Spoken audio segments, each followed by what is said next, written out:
তো আমরা নরোত্তম দাস ঠাকুর মহাশয়ে তারা সকলেই জানেন যে নরোত্তম দাস ঠাকুর মহাশয়ের সম্পর্কে, নরোত্তম দাস ঠাকুর মহাশয়ের গুরুত্ব, তার অবদান আমাদের গৌড়ীয় বৈষ্ণব ইতিহাসে। তারপরও আমরা সংক্ষিপ্ত কিছু আলোচনা করব নরোত্তম দাস ঠাকুর মহাশয়ের সম্পর্কে। ঠাকুর মহাশয় তিনি শ্রী চৈতন্য মহাপ্রভুর আবির্ভাবের পরবর্তীকালে যে সমস্ত আমাদের আচার্যগণ তারা এই গৌড়ীয় ধারাকে সামনের দিকে এগিয়ে নিয়ে গেছিলেন, তার মধ্যে হচ্ছেন নরোত্তম দাস ঠাকুর মহাশয় অন্যতম। ঠাকুর মহাশয়ের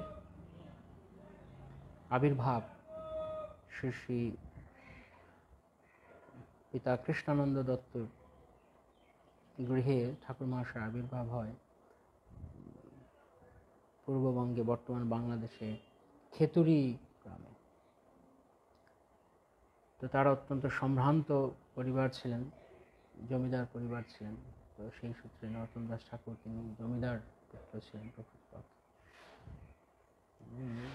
তার বাল্যকালেই শৈশবেই তিনি শ্রীমন মহাপ্রভুর অত্যন্ত কৃপা লাভ করেছিলেন। যখন ঠাকুর মহাশয় তাদের গৃহ সন্নিকটে যে পদ্মা নদী রয়েছে সেখানে স্নান করতে যান, তখন ঠাকুর মহাশয়ের তিনি যখন সেই পদ্মাবতীতে ডুব দিয়েছেন, ডুব দিয়ে যখন উঠেছেন, সঙ্গে সঙ্গে তার গাত্রবর্ণ, তিনি কৃষ্ণ বর্ণের ছিলেন, কিন্তু তিনি গৌর বর্ণ ধারণ করলেন। তো এর ইতিহাস হচ্ছে যে যখন এর আগে যখন শ্রী চৈতন্য মহাপ্রভু এবং শ্রীমান নিত্যানন্দ প্রভু তারা যখন পূর্ববঙ্গ ভ্রমণ করতে গিয়েছিলেন, তখন তারা এই পদ্মাবতীতে শ্রীমান মহাপ্রভু তিনি স্নান করেছিলেন। স্নান করে তখন পদ্মাবতীতে তিনি তার প্রেম গচ্ছিত রেখেছিলেন। পদ্মাবতী, তুমি প্রেম গ্রহণ করো, যখন আমার ভক্ত নরোত্তম আসবে তখন তুমি তাকে আমার এই প্রেম দান করবে, এই কথা আদেশ দিয়েছিলেন পদ্মাবতীকে। তো পদ্মাবতী তিনি তখন মহাপ্রভুকে জিজ্ঞেস করলেন, প্রভু আমার জলে প্রতিদিন হাজার হাজার লোক, লক্ষ লোক তারা স্নান করে, তো আমি কিভাবে জানবো যে কে নরোত্তম?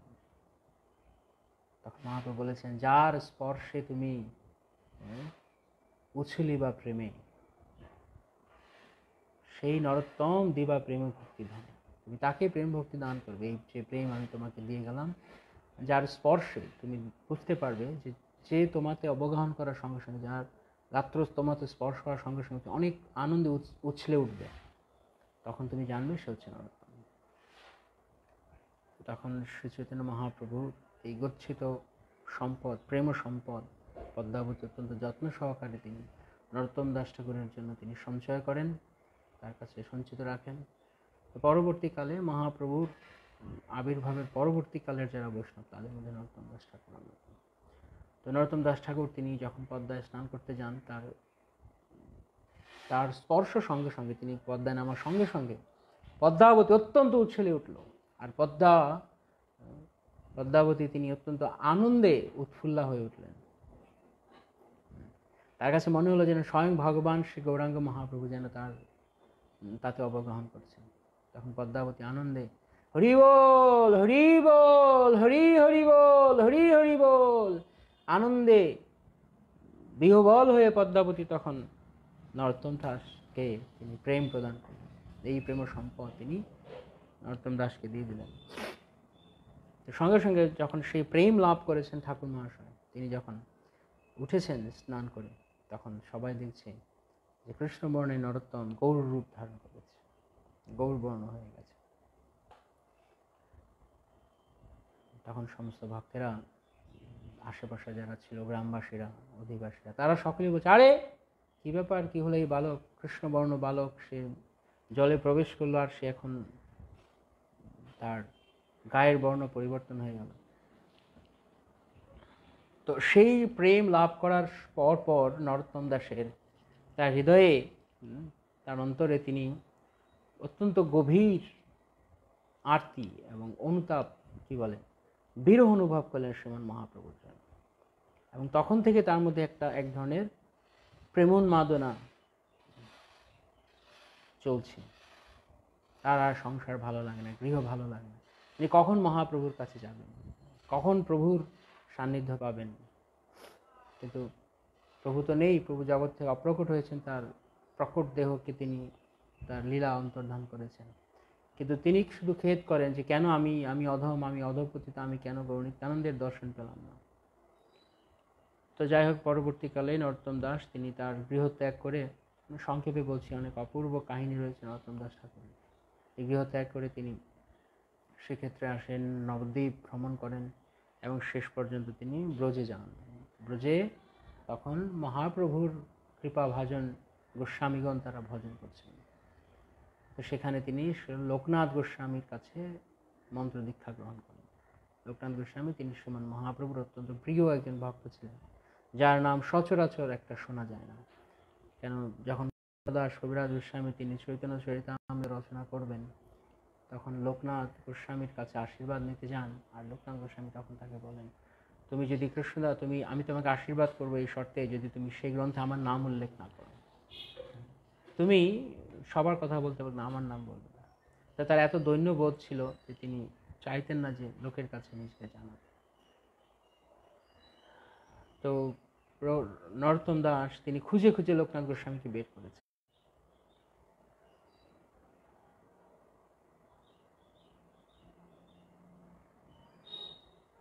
তো তিনি তখন মাঝখানে ইন্টারনেট কানেক্টিভিটি সমস্যা করছিল।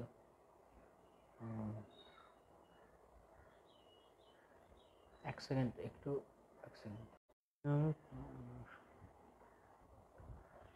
ওকে, তো ঠাকুর মহাশয় তিনি লোকনাথ গোস্বামীর কাছ থেকে দীক্ষা গ্রহণ করেন এবং বৃন্দাবনে তিনি জীব গোস্বামীর অধীনে শাস্ত্রগ্রন্থ চর্চা করতে থাকেন। জীব গোস্বামীর কাছে নরোত্তম দাস, শ্রীনিবাস আচার্য এবং শ্যামানন্দ প্রভু তারা একত্রে তিনজন ভক্তিগ্রন্থ অধ্যয়ন করতেন। এবং জীব গোস্বামী যিনি শ্রীমান মহাপ্রভুর শিক্ষাকে প্রথম রূপ এবং সনাতন তারা তাদের লেখনীর মাধ্যমে উপস্থাপন করেন, এবং পরবর্তীকালে জীব গোস্বামী তিনি সর্বপ্রধান আচার্য রূপে সমস্ত মহাপ্রভুর শিক্ষাকে তিনি পূর্ণরূপে, বিশেষ করে তার ষট সন্ধর্মের মধ্য দিয়ে তিনি ভক্তি তত্ত্বকে ব্যাখ্যা করেন। তো তৎকালীন সময় জীব গোস্বামীকে সবচাইতে প্রধান পণ্ডিত বলে বৃন্দাবনে গণ্য করা হতো।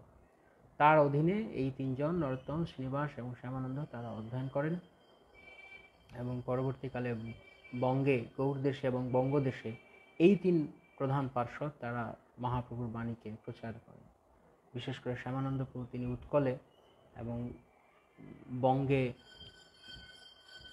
নরোত্তম দাস এবং গৌড়ে শ্রীনিবাস আচার্য। গৌড়দেশ, বঙ্গদেশ এবং উৎকল দেশ, এই তিনটি হচ্ছে শ্রীমন মহাপ্রভুর শিক্ষাকে অবলম্বন করে, মহাপ্রভুর শিক্ষাকে খুব চমৎকারভাবে সমৃদ্ধশালী হয়েছে তিনটি অঞ্চলে, গৌড়, বঙ্গ এবং উৎকলে। তো তার মধ্যে বঙ্গদেশ নরোত্তম দাস ঠাকুরের কৃপা, অর্থাৎ যেটি বর্তমান পূর্ববঙ্গ বাংলাদেশ, গৌড়দেশ যেটি পশ্চিমবঙ্গ, সেখানে শ্রীনিবাস আচার্য, এবং উৎকলে উড়িষ্যায় শ্যামানন্দ প্রভু তিনি এই মহাপ্রভুর ধর্ম প্রচার করেছেন, প্রেম ধর্ম। তো আমরা বাঙালি ভক্তের অত্যন্ত ভাগ্যবান যে শ্রী নরোত্তম দাস ঠাকুর মহাশয়ের মতো একজন অন্যতম প্রধান আচার্য, তিনি তার লেখনীর মধ্য দিয়ে সমস্ত বৈদিক সিদ্ধান্তকে, শ্রী ভক্তিময় ঠাকুর মন্তব্য করেছেন যে নরোত্তম দাস ঠাকুরের লেখনী, নরোত্তম দাস ঠাকুরের ভজন উপদেশ, যদি কেউ সমগ্র বেদ বেদান্ত জ্ঞান লাভ করতে চায়, কেবল নরোত্তম দাস ঠাকুর মহাশয়ের প্রার্থনা এবং প্রেম ভক্তি চন্দ্রিকা, এই দুটো গ্রন্থ যদি কেউ অধ্যয়ন করে, তবেই তার শক্তি চলে যাবে। এই দুইয়ের মধ্যে সমস্ত বৈদিক শাস্ত্রের সারাতিসার নরোত্তম দাস ঠাকুর তিনি প্রদান করেছেন। তার মধ্যে প্রথম হচ্ছে প্রেম ভক্তি চন্দ্রিকা রয়েছে। প্রেম ভক্তি চন্দ্রিকা এবং প্রার্থনা, এই যে দুটো গ্রন্থ রয়েছে নরোত্তম দাস ঠাকুরের, তার মধ্যে প্রেম ভক্তি চন্দ্রিকা হচ্ছে সাধন মার্গে ভক্ত কিভাবে, সাধক কিভাবে সাধনা করবে তার উপরে, তার বিষয়ে বিভিন্ন উপদেশ আদি তিনি দান করেছেন। এবং প্রার্থনা হচ্ছে সিদ্ধ অবস্থায় তার ভাব, সিদ্ধ অবস্থায় শ্রী শ্রী রাধাকৃষ্ণের গুণমহিমা আলোচনায়, রাধাকৃষ্ণের প্রেমে মগ্ন হয়ে ভক্ত কিভাবে তার হৃদয়ের ভাবকে প্রকাশ করছেন তা হচ্ছে প্রার্থনা। আর প্রেমভক্ত চন্দ্রিকা হচ্ছে সাধকের সিদ্ধি লাভ করার আগ পর্যন্ত কী কী নির্দেশ তাকে পালন করা উচিত, তার গুরুত্বপূর্ণ আদেশসমূহ সেখানে তিনি দিয়েছেন। তো যাই হোক, আমরা প্রেমভক্তি চন্দ্রিকা আলোচনা করছি। তো প্রেমভক্তি চন্দ্রিকার ভূমিকাতে নরোত্তম দাস ঠাকুর মহাশয় তিনি, আমরা যে আলোচনা করব সেটি নরোত্তম দাস ঠাকুরের প্রেমভক্তি চন্দ্রিকার ওপর আমাদের আরেকজন গৌড়ীয় বৈষ্ণব আচার্য শ্রীপাদ শ্রী বিশ্বনাথ চক্রবর্তী ঠাকুরের টিকার ভিত্তিতে। তো প্রথমে শ্রী নরোত্তম দাস ঠাকুর মহাশয় তিনি বন্দনা করছেন তার গুরুদেবকে। ওম অজ্ঞান তিমিরান্ধস্য জ্ঞানাঞ্জন শলাকয়া চক্ষু উন্মিলিতম येन তস্मै শ্রী গুরুবে নমঃ। এই কথা বন্দনা করে তারপর তিনি প্রেমভক্তি চন্দ্রিকার আলোচনা শুরু করছেন। তো আমরা এই শ্লোকের সঙ্গে সকলেই পরিচিত, কম বেশি আমরা যারা ইসকনের রয়েছি, শুধু ইসকন নয়, যারা ভক্তি মার্গ অনুসরণ করেন তারা সকলেই এই শ্লোকের সঙ্গে পরিচিত, অজ্ঞান তিমিরান্ধস্য। কিন্তু অত্যন্ত তাৎপর্যপূর্ণ এই শ্লোক, যেখানে গুরুদেবের ভূমিকা সম্পর্কে নরোত্তম দাস ঠাকুর মহাশয় বলছেন। ওম অজ্ঞান, অজ্ঞান, আমরা সবাই অজ্ঞানের অন্ধকারে রয়েছি। আমাদের অজ্ঞানতা এই অজ্ঞান অন্ধকার থেকে যিনি আমাদেরকে মুক্ত করেন, যিনি আমাদেরকে আলো দেখান, তিনি হচ্ছেন শ্রী গুরুদেব। তো এই যে প্রেমভক্তি চন্দ্রিকা, এই গ্রন্থের মধ্য দিয়ে ছিল নরোত্তম দাস ঠাকুর মহাশয় তিনি আমাদের ভক্তি মার্গের যত সমস্ত অন্ধকার আছে সেই সমস্ত অন্ধকারকে দূর করার তিনি উপায় বলে দিয়েছেন। তাই বলা আছে প্রেম ও ভক্তি চন্দ্রিকা। আমরা সকলেই এই জগতে অজ্ঞানের অন্ধকারে পড়ে আছি। লোক অন্ধকারে পড়ে থাকে, আর আমরা কোন অন্ধকারে আছি? আমরা অজ্ঞান অন্ধকারে রয়েছি। তো সেই অজ্ঞান অন্ধকার, যেমন কেউ যখন বনপথে যায়, ঘোর জঙ্গল, এত অন্ধকারে কিছুই দেখা যায় না, আর যদি তখন রাত হয়ে যায়, তো আমাদের এই সংসার রূপ অরণ্যে যখন আমরা কৃষ্ণ ভুলে যাই, কৃষ্ণ সূর্য সম মায়া হয় অন্ধকার। তো যখন আমরা কৃষ্ণ ভুলে যাই তখন আমাদের গভীর রাত নেমে আসে আমাদের। তো সংসার অরণ্যে, সংসার বনে, সংসার জঙ্গলে কৃষ্ণ বিস্তৃতি রূপ অন্ধকারাচ্ছন্ন জীব আমরা কিভাবে আমরা ভগবানের দিকে ধীরে ধীরে যাব আমরা তো জানি না। তো সেই রাস্তা দেখানোর জন্য যখন হঠাৎ করে কোনো এক সৌভাগ্যক্রমে যদি আকাশে চন্দ্র উদিত হন, তখন যেমন অন্ধকার রাতেও গহীন জঙ্গলেও যেমন আমরা পথ দেখতে পারি কোন দিকে আমাদের যেতে হবে, যদি চন্দ্র আলোক উদিত হয়, ঠিক তদ্রূপ জীবের হৃদয়ে আকাশে যখন প্রেম ভক্তিরূপ চাঁদের আলো প্রস্ফুটিত হয়, তখন এই অন্ধকারাচ্ছন্ন জীব, অন্ধকারের মোহে আচ্ছন্ন অজ্ঞান জীব, বদ্ধ জীব তখন আলোর সন্ধান পায় এবং সেই আলোকে আশ্রয় করে সে তার লক্ষ্যে পৌঁছতে পারে। তাই ছিল নরোত্তম দাস ঠাকুর মহাশয় তিনি আমাদের মতো এই সংসারে বদ্ধ ক্লিষ্ট জীবগণকে, যারা আমরা কৃষ্ণ বিস্তৃতিরূপ গহীন অন্ধকারে আমরা ডুবে আছি, তাদেরকে ঠাকুর মহাশয় প্রেম ভক্তির আলো, চন্দ্রিকা মানে চন্দ্র আলোক, চন্দ্র কিরণ, প্রেম ভক্তির যে চন্দ্র কিরণ তিনি প্রদান করছেন। তো এই প্রেম ভক্তি চন্দ্র কিরণের দ্বারা আমরা প্রকৃতপক্ষে ভগবান শ্রীকৃষ্ণের শ্রী পাদপদ্ম লাভ করবার সমস্ত দিক নির্দেশনা পাব।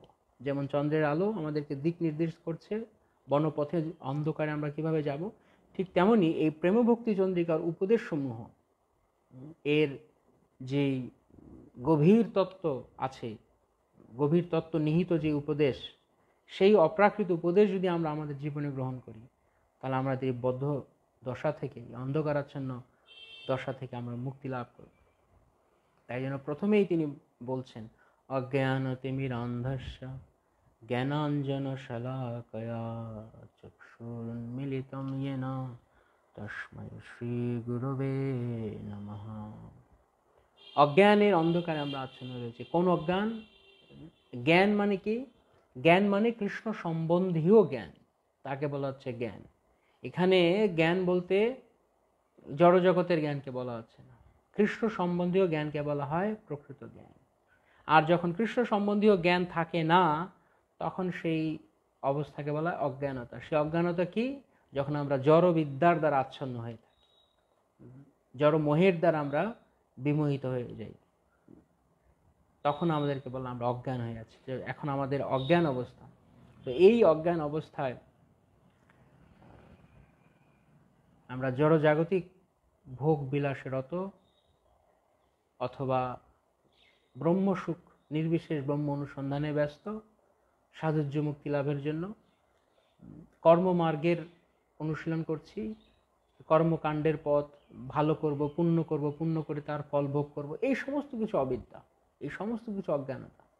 ঠাকুর মহাশয় বলছেন এই সমস্ত অজ্ঞানতা থেকে, অজ্ঞান তিমির, তিমির মানে অন্ধকার, অজ্ঞানতা যে অন্ধকার, অজ্ঞান তিমির অন্ধস্য, আমরা অজ্ঞানতার অন্ধকারে অন্ধ হয়ে গেছি। অজ্ঞান তিমির অন্ধস্য জ্ঞান অঞ্জন শলাকায়া, যিনি আমাদেরকে, শলাকা মানে যেমন মশাল জ্বালানো হয়, মশাল, আলোর মশাল, তাকে বলা হয় শলাকা। তো যিনি আমাদেরকে জ্ঞানের শলাকা প্রদান করেন, জ্ঞানের আলোকবর্তিকা দান করেন। কোন জ্ঞান? আমরা এর মধ্যে কৃষ্ণ সম্পর্কিত বিজ্ঞান, অর্থাৎ ব্রহ্ম জিজ্ঞাসা। মানুষ কবে চাঁদে গিয়েছে? কোন সালে প্রথম মহাযুদ্ধ, দ্বিতীয় মহাযুদ্ধ হয়েছে? ইখতিয়ার উদ্দিন মোহাম্মদ বখতিয়ার খিলজি কবে বাংলা জয় করেছে? হ্যাঁ, বা ভূগোল, ইতিহাস, পদার্থবিদ্যা, রসায়ন, বাণিজ্য, ব্যবসা, অর্থনীতি, প্রকৌশলী, প্রযুক্তিবিদ্যা, প্রকৌশলবিদ্যা, চিকিৎসাবিদ্যা, এই সমস্ত জড়জাগতিক জ্ঞানের কথা বলা হয়। এই জ্ঞান গুরুদেব দান করেন না, গুরুদেবের কাজ নয় এই জ্ঞান দান করা। গুরুদেব তিনি আমাদেরকে চিন্ময় জ্ঞান প্রদান করেন। তাই গুরুদেবের কাছে গিয়ে, গুরুদেব আমার যেন ভালো পড়াশোনা হয়, আমি যেন স্কুলে ভালো রেজাল্ট করতে পারি, আমি যেন ভালো চাকরি পাই, এগুলো গুরুদেবের কাজ নয়, পারমার্থিক গুরুদেবের কাজ এগুলো নয়। এগুলো স্কুলের গুরুদেবের কাজ, স্কুলের শিক্ষকের কাজ, কলেজের শিক্ষকের কাজ। পারমার্থিক গুরুদেবের কাজ কি? তিনি জ্ঞানের আলোকবর্তিকা দ্বারা আমাদের অজ্ঞানতা থেকে মুক্ত করবেন। সেই জ্ঞান হচ্ছে কৃষ্ণ আমার পরম প্রিয়জন, কৃষ্ণ আমার জীবনের জীবন, কৃষ্ণই আমার একমাত্র প্রভু, কৃষ্ণই আমার পিতা, কৃষ্ণই আমার মাতা, কৃষ্ণই আমার বান্ধব, প্রকৃত বান্ধব। এই জ্ঞান যিনি প্রদান করেন, এই সম্পর্ক যিনি জুড়ে দেন, তিনি হচ্ছেন শ্রী গুরুদেব। জ্ঞান অঞ্জন শলাকায়া। তাই যে অজ্ঞানতায় এখন আমরা ডুবে আছি, যে অজ্ঞানতা কি? আমি এবং আমার সম্পর্কিত সমস্ত কিছুকে নিয়ে আমরা রয়েছি এখন। এটা আমি, এই দেহটা আমি, আর এই আমির থেকে যা কিছু সম্পর্কিত তা সব কিছু আমার। অহম মমত্ব বুদ্ধি, এইটা হচ্ছে আমাদের অজ্ঞানতা। এই অজ্ঞানতা থেকে বের করে আনতে হবে আমাদের। আমরা যদি এই অজ্ঞানতা থেকে বাইরে না আসতে পারি, তাহলে আমরা কোনোদিনও ভক্তি তত্ত্ব উপলব্ধি করতে পারবো না, কখনোই না। কৃষ্ণ ভক্তির প্রকৃত স্বাদ শ্রীমদ্ ভগবদ গীতায় শ্রীল প্রভুপাদ বলছেন যে প্রকৃতপক্ষে ভগবত সেবা শুরু হয় ব্রহ্মভূত স্তর থেকে। আর ব্রহ্মভূত স্তর কি? প্রসন্নাত্মা, ন শোচতি ন কাঙ্ক্ষতি। যিনি সম্পূর্ণরূপে প্রসন্ন, যার কোনো কিছুর জন্য শোক করেন না, তিনি কোনো কিছু আকাঙ্ক্ষা করেন না। তাহলে আমরা সেই স্তর কবে লাভ করব? সেই স্তরে কে রয়েছেন? দুঃখেষু অনুদ্বিগ্ন মনা, সুখেষু বিগত স্পৃহ, বীতরাগ ভয় ক্রোধা স্থিত ধীর মুনির উচ্যতে। সমস্ত দুঃখ, এই জড় জগতের যে সমস্ত দুঃখ, এই চর্ম নির্মিত শরীরে আমরা যে দুঃখকে অনুভব করছি, এই দুঃখে যিনি অনুদ্বিগ্ন মনা, জড়জগতের কোনো দুঃখ তাকে স্পর্শ করতে পারে না। এখানে বলা হচ্ছে না জড়জগতে দুঃখ নেই, জড়জগৎ দুঃখময়, কিন্তু স্থিতধী মুনি বা ব্রহ্মভূত ব্যক্তি, ভগবত ভক্ত, তিনি এমন এক স্তরে থাকেন যাকে দুঃখ তাকে স্পর্শ করতে পারে না। It's quite interesting. চারপাশে দুঃখ রয়েছে, তার জীবনেও দুঃখ আসছে, কিন্তু তিনি দুঃখের দ্বারা স্পর্শ হন না, তিনি দুঃখকে স্পর্শ করেন না, দুঃখ তাকে স্পর্শ করতে পারে না। যেমন ভগবদ গীতায় ভগবান বলছেন, ব্রহ্মণী আধায়, সমস্ত কর্ম করেও তিনি কি ন লিম্পন্তে, তিনি তাতে লিপ্ত হন না। কেমন? পদ্মপত্রম ইবাম্ভসা, যেমন পদ্মপাতা সারা জীবন জলে থাকলেও আপনি তুলে আনার সঙ্গে সঙ্গে দেখবেন পদ্মপাতায় কখনো ভেজা থাকে না, কখনো পদ্মপাতা ভেজা দেখা যায় না। অথচ পদ্মপাতার জন্ম, পদ্মপাতার সারা জীবন জলে, কিন্তু যেই মুহূর্তে জল থেকে তুলে আনা হয় পদ্মপাতা শুকনো থাকে। তো ভগবত ভক্ত তিনি এই সংসারে থেকেও ইহার যশ হরের দাস্যে কর্মণা মনুষা গিরা নিখিলাস্যব অবস্থাসু জীবন মুক্ত সৌচ্যতে, তিনি এই সংসারে থেকেও তিনি কায়, মৌন এবং বাক্য, কর্মণা মনসা গিরা, তিনি ভগবত সেবা করেন, ভগবত সন্তুষ্টি বিধানের চেষ্টা করেন। তার কৃষ্ণার্থে অখিল তাৎপর্য, তার আর কোনো প্রচেষ্টা নেই। সে কারণে তিনি এই সমস্ত কিছু থেকে মুক্ত। যেমন ভগবান ভগবদ গীতায় বলছেন যে আমি সমস্ত কর্ম করেও আমি কখনো কর্মফলের দ্বারা লিপ্ত হই না। কেন? উদাসীনবৎ, আমি উদাসীনবৎ অবস্থান করি। সেই কারণে আমি, যেমন আকাশ যেমন বায়ুকে নিয়ন্ত্রণ করে, আকাশ বায়ুকে নিয়ন্ত্রণ করে, কিন্তু আকাশ কখনো বায়ুকে স্পর্শ করে না, উদাসীনবৎ। তো ভগবান বলছেন এই সেম প্রিন্সিপাল যদি তোমরা আমার মতো প্রয়োগ করো, তাহলে তোমরাও কর্মফল থেকে মুক্ত থাকতে পারবে। আমি যেমন উদাসীনবৎ অবস্থান করি, তোমরাও উদাসীনবৎ অবস্থান করো, অর্থাৎ আসক্ত হবে না। তাহলে তোমরা কর্ম করেও কর্মফলের দ্বারা লিপ্ত হবে না। যেমন ভগবান ভগবত গীতায় শিক্ষা দিচ্ছেন কি, যে ভক্ত তিনি দর্শন, শ্রবণ, স্পর্শন, ভোজন সব কিছু করেও তিনি কোনো কিছুর সঙ্গে তিনি কিছু করেন না। গুণের প্রভাবে তার দেহ তা করছে, কিন্তু তিনি আত্মা হিসেবে তা করছেন।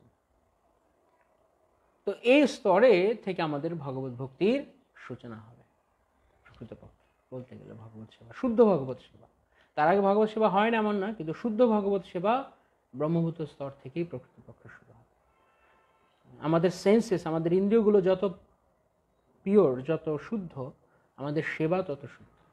ইন্দ্রিয় যার যত অপবিত্র, তার সেবা ততটাই মিশ্র, শুদ্ধ নয়।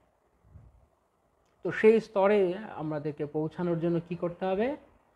আমাদেরকে জ্ঞানের শলাকা লাগাতে হবে, জ্ঞানের আলো লাগাতে। সেই জ্ঞানটি কি? যে আমি কৃষ্ণের, আমি কারোর নই, কেউ আমার নয়, আমি কারোর নই। সুতরাং এই জগতের দুঃখ দুর্দশা, সুখে দুঃখে, সুখে দুঃখে সমকৃত্যা লাভালাভ জয়া জয়, কোনো কিছুর দ্বারা তিনি আপসেট হন না। তিনি সুখ আসলেও ঠিক আছে, এসছে, দুঃখে এসে হ্যাঁ এসছে, তিনি সুখকে সুখ মনে করেন না, দুঃখকে দুঃখ মনে করেন। ভক্তের কাছে একটি সুখ, কৃষ্ণ সুখী হলেই তিনি সুখী, কৃষ্ণ সেবায় ব্যাঘাত হলেই তিনি দুঃখী। আদারওয়াইজ তার কাছে এই জগতের কোনো কিছু তার কাছে দুঃখ না। এই যে ভগবত গীতায় বলা হচ্ছে জন্ম মৃত্যু জরা ব্যাধি দুঃখ দোষানুদর্শনম, জীবের প্রকৃত চারটি দুঃখ। তো ভগবানে যিনি শুদ্ধ ভক্ত, তার কাছে এই চারটি দুঃখও দুঃখ না। জন্ম মৃত্যু জরা ব্যাধিও তার কাছে দুঃখ না। তিনি জন্ম মৃত্যু জরা ব্যাধিকে তিনি জানেন এগুলো দুঃখ, কিন্তু তিনি সেই দুঃখকে অনুভব করেন না। কেন? তার জন্ম হোক, তার মৃত্যু হোক, তার রোগ হোক, তার ব্যাধি হোক, বার্ধক্য হোক, তিনি সব কিছুকে ভগবানের ইচ্ছা বলে জানেন। জন্মাবি মোয়ে ইচ্ছা যদি তো ভক্ত গৃহে জনি জন্ম হম, যদি তুমি চাও কৃষ্ণ আমার জন্ম হবে, তুমি চাইলে হবে, ভক্ত গৃহে যেন হয়, ভক্ত গৃহে যেন কীট হয়েও জন্ম নিতে পারি, কেউ তোমার থেকে বহির্মুখ যেন না হই। ব্রহ্মা হয়ে তোমার বহির্মুখ হতে চাই না, বহির্মুখ হয়েও তোমার ব্রহ্মা হতে চাই না। কেবল ভক্ত হয়ে বা তোমার ভক্তের দাসানুদাস হয়ে, তোমার ভক্তের গৃহের কুকুর হয়েও আমি জন্মাতে প্রস্তুত, কীট হয়ে জন্মাতে প্রস্তুত, কিন্তু আমি কখনো তোমার বিস্মৃত হয়ে, তোমাকে ভুলে গিয়ে আমি কোথাও ব্রহ্মপদ পর্যন্ত আমি চাই না। তো যখন ভক্ত এই ধরনের মনোভাব রাখবেন তখন সেটি হচ্ছে তিনি কোনো কিছুর দ্বারা আর কখনো কি বলে প্রভাবিত হবেন, তিনি প্রভাবিত হবেন না। এটা হচ্ছে রহস্য।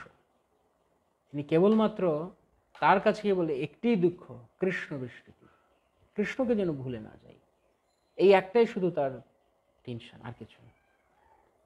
আর সুখ, কৃষ্ণ সুখী সুখ, আর কিছু না।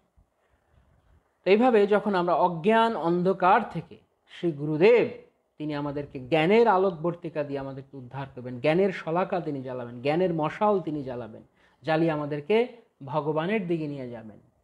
কিভাবে নিয়ে যাবেন? এখন তো আমরা অন্ধ না, অন্ধ তো, অজ্ঞান তিমির অন্ধস্য। তো গুরুদেব আমাদেরকে চক্ষু প্রদান করবেন। চক্ষুর উন্মিলিতম, তিনি আমাদেরকে চক্ষু উন্মিলন করাবেন। কোন চক্ষু? এই চর্মচক্ষু না, এই চর্মচক্ষু তো খুলে আছে, এটা আবার কি উন্মিলন করাবে? যে অজ্ঞানতায় পড়ে, যে অজ্ঞান অন্ধকারে পড়ে আমি এই জড় সংসারকে আমার মনে করছি, এই জড় সংসারের সম্পর্কগুলোকে আমার মনে করছি, সেই সমস্ত অজ্ঞানতাকে আমি এবং আমার বুদ্ধিকে যিনি নাশ করেন তিনি হচ্ছেন পরম দয়াল শ্রী গুরুদেব। চক্ষুর উন্মিলিতম येन মানে যার দ্বারা, যিনি উন্মিলন করেন চক্ষু, তস্মৈ শ্রী গুরুবে নমঃ। সেই পরমারাধ্য গুরুদেবের শ্রীচরণ কমল আমি বন্দনা করি। এভাবে নরোত্তম দাস ঠাকুর তিনি এই প্রেম ভক্তি চন্দ্রিকায় তিনি শুরু করছেন। তারপর তিনি বলছেন, শ্রী চৈতন্য মনোভীষ্টম স্থাপিতম येन ভূতলে স্বয়ং রূপ কদামহ্যম দদাতি স্বপদান্তে। ভগবান শ্রী চৈতন্য মহাপ্রভুর মনোভীষ্ট, শ্রী চৈতন্য মনোভীষ্ট। ভগবান চৈতন্য মহাপ্রভুর মনোভীষ্ট কি? শ্রী শ্রী রাধা মাধবের অপ্রাকৃত প্রেম লীলা, প্রেম ভক্তি এই জগতে প্রকাশ পায়, সেই উদ্দেশ্যে তিনি এই জগতে এসেছেন। তো সেই প্রেম ভক্তিকে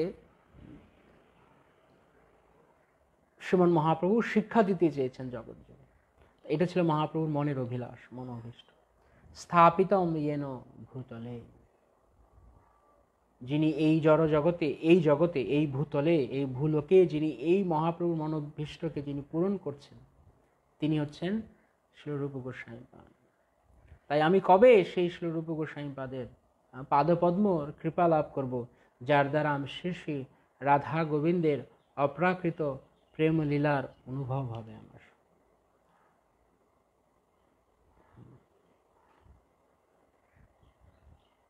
সেভাবে তিনি শ্রীরূপ গোস্বামীকে বন্দনা করছেন।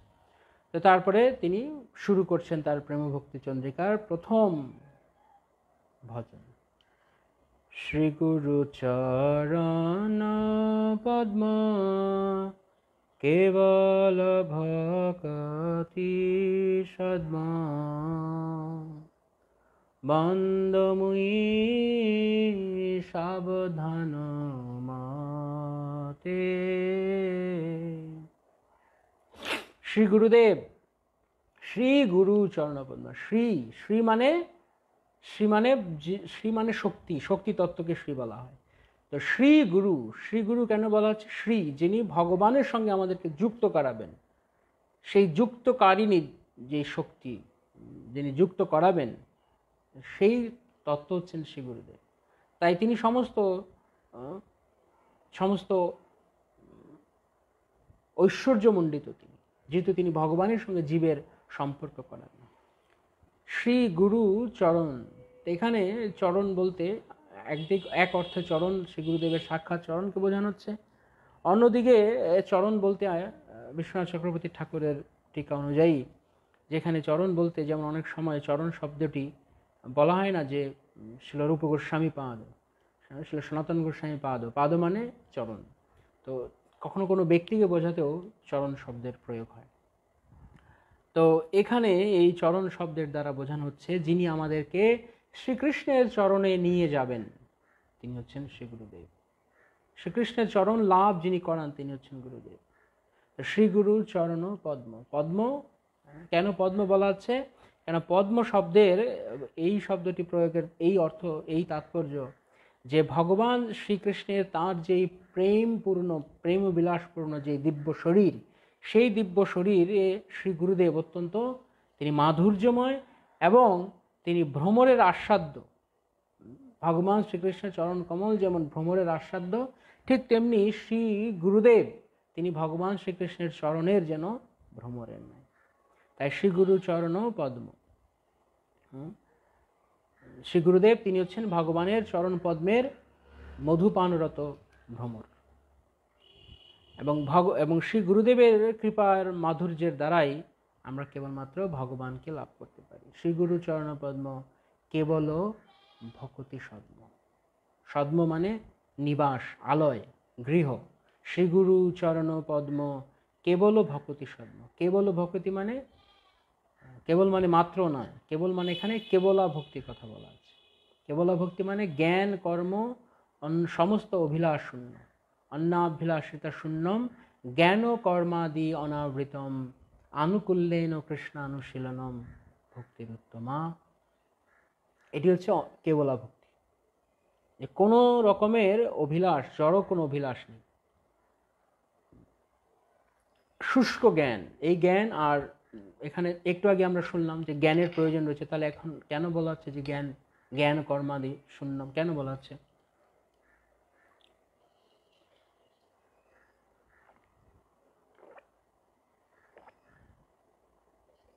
এখানে জ্ঞান বলতে শুষ্ক জ্ঞানের কথা বলা হচ্ছে না, তর্ক জ্ঞান, ব্রহ্মজ্ঞান সেই কথা বলা হচ্ছে না, তথাকথিত বেদান্তের জ্ঞানের কথা বলা হচ্ছে। এখানে জ্ঞান বলতে দিব্য জ্ঞান, চিন্ময় জ্ঞান।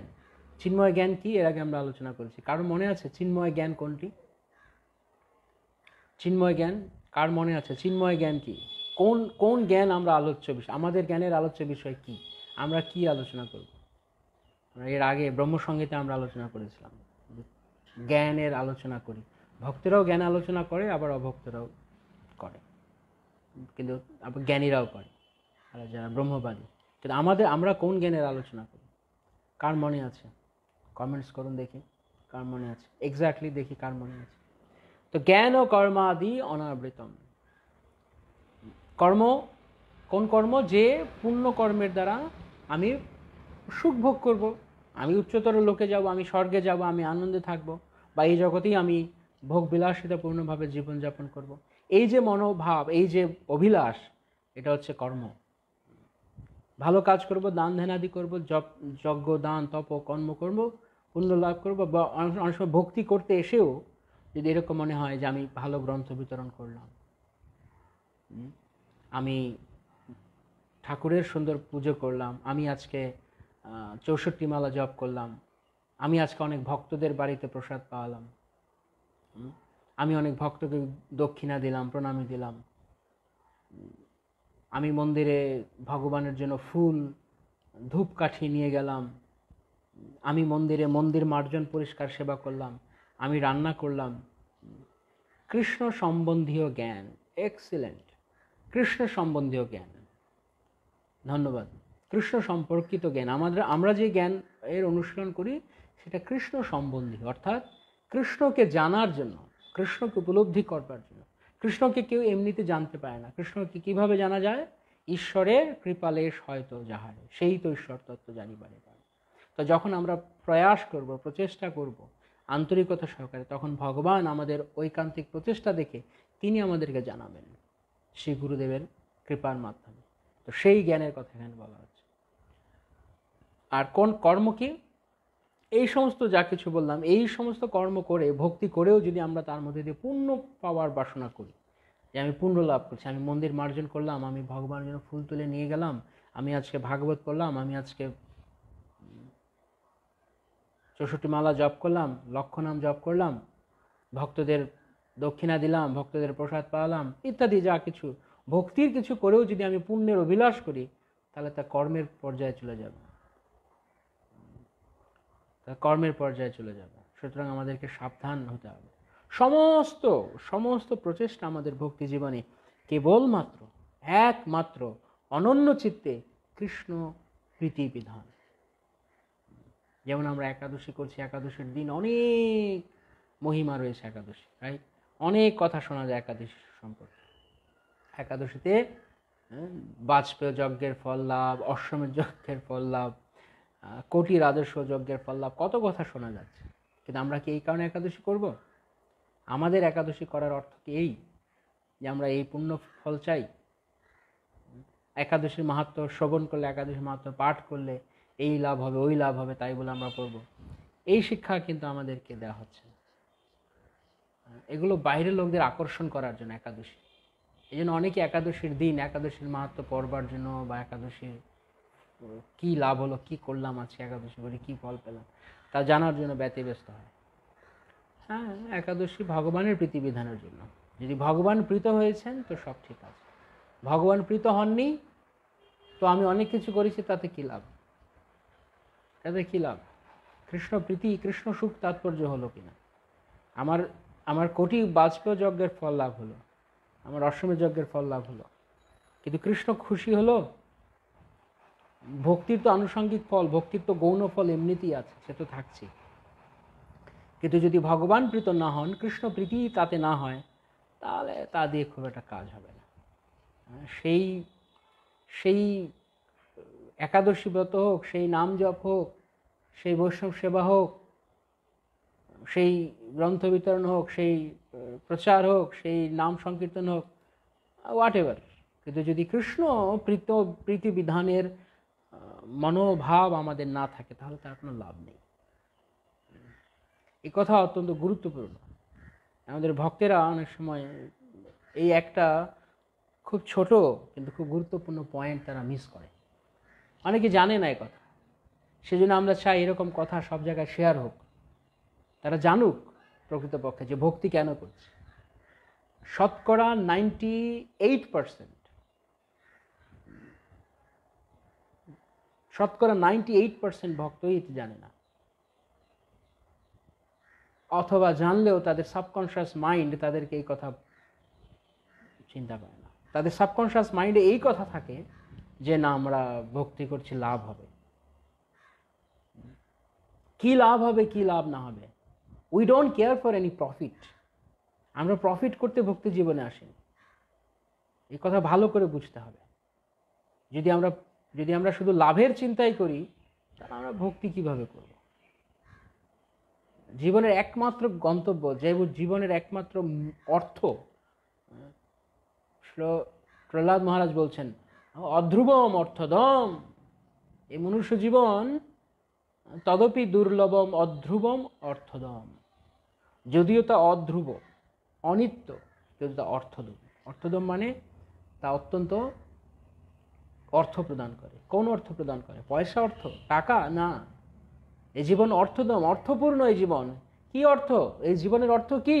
এই জীবন কেবল কৃষ্ণ সেবা করার জন্য, কৃষ্ণ প্রীতি করার জন্য। আদারওয়াইজ এই জীবনের আর কোনো উদ্দেশ্য নেই। যদি কৃষ্ণ প্রীত না হন, তাহলে I can do N number of things, lakh lakh কাজ করতে পারি, কোটি কোটি সেবা করতে পারি, জিরো ভ্যালু যদি কৃষ্ণ প্রীত না হন। সমস্ত বৈদিক শাস্ত্রের একটাই শিক্ষা, অন্তিমে গিয়ে কৃষ্ণ প্রীতিবিধান। এবং এটা হচ্ছে ভক্তির হাইয়েস্ট প্রিন্সিপাল। যত ধরনের প্রিন্সিপাল আছে তার মধ্যে সর্বোত্তম প্রিন্সিপাল হচ্ছে কৃষ্ণ প্রীতি। সেই কারণে এই যে ভগবদ গীতার শেষ উপদেশ কি? মনমনা ভব মদ্ভক্ত। কিন্তু যখন সেই কথা বলা হচ্ছে, রামানন্দ রায় যখন এই কথা বললেন, মহাপ্রভু কি বললেন? এহ বাহ্য আগে কহ আর। মহাপ্রভু স্বীকার করলেন না।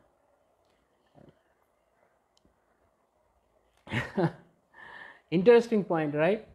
ভগবান তিনি স্বয়ং এই কথা বলে গেছেন ভগবদ গীতায়, মনমনা ভব মদ্ভক্ত। তা আমরা সবার প্রথমে এই জন্য ভগবদ গীতা পড়েছি, তখন আমরা এত কিছু বলিনি, কিন্তু তখন আমরা খুব মানে কি বলা যায়, খুব সহজভাবে আমরা এটাকে বোঝার চেষ্টা করছি। কিন্তু আমরা যত ভক্তির গভীরে প্রবেশ করতে থাকব, তখন আমরা জানব যে সর্বধর্মান পরিত্যাজ্য যেই চরম নির্দেশ গীতার, তারও ঊর্ধ্বে আরও অনেক কিছু। কেবল কৃষ্ণপ্রীতি। জীব ভববন্ধন থেকে মুক্ত হবার জন্য, জড় জগতের দুঃখ তাপ ক্লিষ্টতা থেকে মুক্ত পাওয়ার জন্য ভগবানের শরণাগত হই আমরা, কিন্তু সেটিও শুদ্ধ ভক্তি নয়। সেটি কেবলমাত্র নিজের দুঃখ হ্রাস করার জন্য, দুঃখ লাঘব করার জন্য। দ্যাটস নট শুদ্ধ ভক্তি। শুদ্ধ ভক্তি হচ্ছে কেবল কৃষ্ণপ্রীতি। তাই যে কারণেই আমরা আগে হয়েছে না কেন, আমরা যেভাবেই আমরা ভক্তি জীবনে এসেছি না কেন, কিন্তু এখন আমাদের জীবনের লক্ষ্য হওয়া উচিত কৃষ্ণকে প্রীত করা। এছাড়া আমাদের আর কোনো উদ্দেশ্য নেই, আর কোনো কারণে আমাদের এখানে আমরা আসিনি প্রকৃতপক্ষে। এখানে আমাদের থাকার কোনো তাৎপর্য নেই যদি আমরা কৃষ্ণকে প্রীত করতে না পারি। তো এটা কিছুটা শক্ত মনে হবে শুনতে, কিন্তু এটাই সত্যি কথা। যদি কৃষ্ণ প্রীত না হয়, তেমন শ্রী চৈতন্য মহাপ্রভু যেমন এই সর্বধর্ম পরিত্যাজ্যকে গ্রহণ করলেন না, এও বাহ্য। এটাও এক্সটার্নাল। আরো ইন্টারনালে যাও, আরো ভেতরে আসো রামানন্দ। তখন রামানন্দ রায় যখন শেষ পর্যন্ত বলতে বর্ণাশ্রম এই সে বলতে শেষে গিয়ে যখন তিনি বললেন সে রাধাকৃষ্ণ পাদপদ্মে প্রেম ভক্তির সার, তখন বলেন তারপর তিনি আরো কথা বলছিলেন শ্রীমতী রাধারানীর প্রেমের ভাবের কথা, মহাপ্রভু গ্রহণ করেছে। তো কেবলমাত্র কৃষ্ণ প্রীতি, কৃষ্ণ তাৎপর্য, কৃষ্ণ সুখ তাৎপর্য হচ্ছে আমাদের ভক্তি মার্গের একমাত্র লক্ষ্য। আমরা সে কথা যদি না জানি তাহলে কিভাবে হবে? কৃষ্ণ সম্বন্ধীয় জ্ঞান হচ্ছে চরমে কৃষ্ণকে প্রীত করা। এই জ্ঞান লাভের উদ্দেশ্য কৃষ্ণকে প্রীত করা। এটা খুব, এই পয়েন্টটা বুঝতে হবে। একাদশী আমরা কেন করছি? অনেকদিন আগে এক ভক্ত জিজ্ঞেস করেছিল, প্রশ্ন করেছিল, তখন আমরা স্টুডেন্ট ছিলাম মনে আছে। তো অন্যান্য ভক্তদের কাছে জিজ্ঞেস করছে, তো এক একজন এক একটা বলছে না মেডিকেল সায়েন্স অনুযায়ী একাদশী 15 দিন পর পর পেটকে রেস্ট দেওয়া ভালো, হজম ভালো হয়। কেউ বলছে শাস্ত্রে বলেছে, গ্রন্থে আছে, পুণ্য হয়। কিন্তু সেই ছেলেটি, যদিও সে ভক্ত না, কিন্তু সে সেই উত্তরগুলিকে গ্রহণ করতে পারছে না। তো শেষে আমাকে জিজ্ঞেস করলো, আমি বললাম যে দেখো ভাই, আমাদের জুনিয়র ছিল, বললাম যে দেখো ভাই, আসলে আমরা ভক্তি জীবনে যাই করি, আমরা কেবল জানি না কেন করছি, কি উদ্দেশ্য, কি পাবো জানি না। তবে আমরা করি এই জন্য কারণ কৃষ্ণ করতে বলেছেন, কারণ একাদশী তার প্রিয় তিথি, মাধব তিথি ভকতি জননী, যতনে পালন করি। ভগবানের প্রিয় এই হরিবাসর, তাই ভগবানের প্রীতি করতে চাই, তাই আমরা করি। তো সামহাও সে ভক্ত না থাকলেও সেই উত্তরে বেশ সন্তুষ্ট হয়েছে।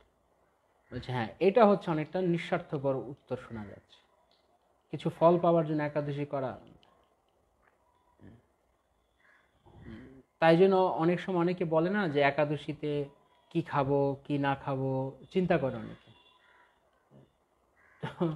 আমরা বলি যে এত কিছু চিন্তা করার কি আছে? একাদশীতে কি খাবো কি না খাবো, সারাদিন যদি এই চিন্তা নিয়ে বসে থাকি, কি খাওয়া যাবে, কি খেলে একাদশী থাকবে, কি খেলে একাদশী ভেঙে যাবে, সেটা আমাদের একাদশী ব্রত করার উদ্দেশ্য না। একাদশী ব্রত করার উদ্দেশ্য সেই দিন সারাদিন কৃষ্ণ নাম গুণগানে আমরা মত্ত থাকবো। কৃষ্ণ নাম সুধা করিয়া পান, জুড়াও ভকতি বিনোদ প্রাণ। কৃষ্ণ নাম সুধা পান করার জন্য, কৃষ্ণ কথা অমৃত পান করার জন্য, সারাদিন শ্রবণ কীর্তনে থাকার জন্য আমাদের একাদশী ব্রত পালন করা, অন্য কোনো উদ্দেশ্য আমাদের না। সেটা হতে পারে সেটা গৌণ, সেটা বাহ্যিক, যেমন মহাপ্রভু বললেন এহ বাহ্য, এগুলো বাহ্যিক। রাজস্ব যজ্ঞ, বাজপেয় যজ্ঞ, অশ্বমেধ যজ্ঞের ফল লাভ, এগুলো করে একাদশী, এগুলো বাহ্য। মূল কারণ হচ্ছে, অভ্যন্তরীণ কারণ হচ্ছে কৃষ্ণ প্রীতি বিধান।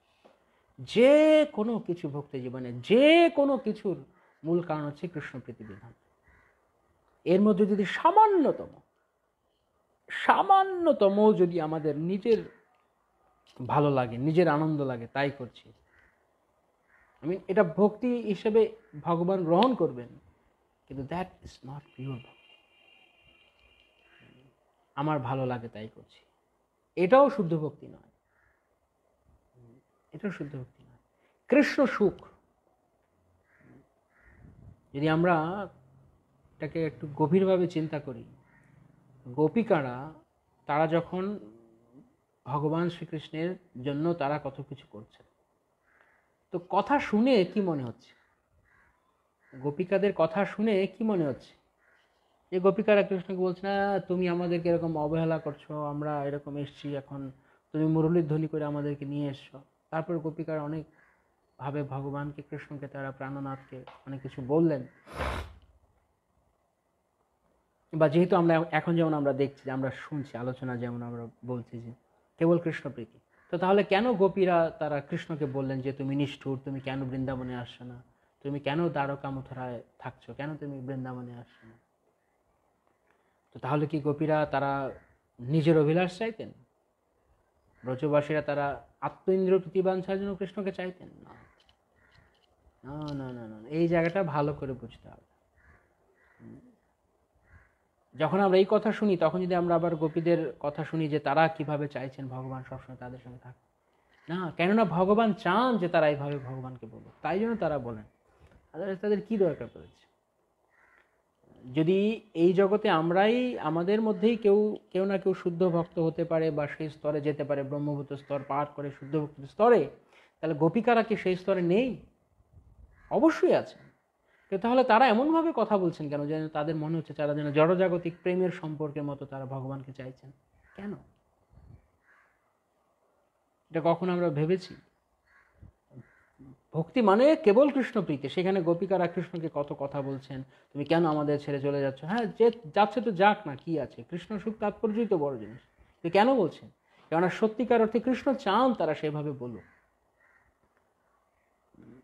যদি গোপিকাদের কৃষ্ণ নিজের নিজের সুখ বাসনায় সবচেয়ে শ্রেষ্ঠ হতো, তাহলে যখন ভগবান শ্রীকৃষ্ণ তাদেরকে মুরলীর ধ্বনি করে তাদেরকে রাসস্থলীতে নিয়ে এলেন, সেই সময়ে কৃষ্ণ বইয়ে যেমন ছিল, প্রভুপাদ বর্ণনা করছেন, গোপীরা তারা কি করছিলেন?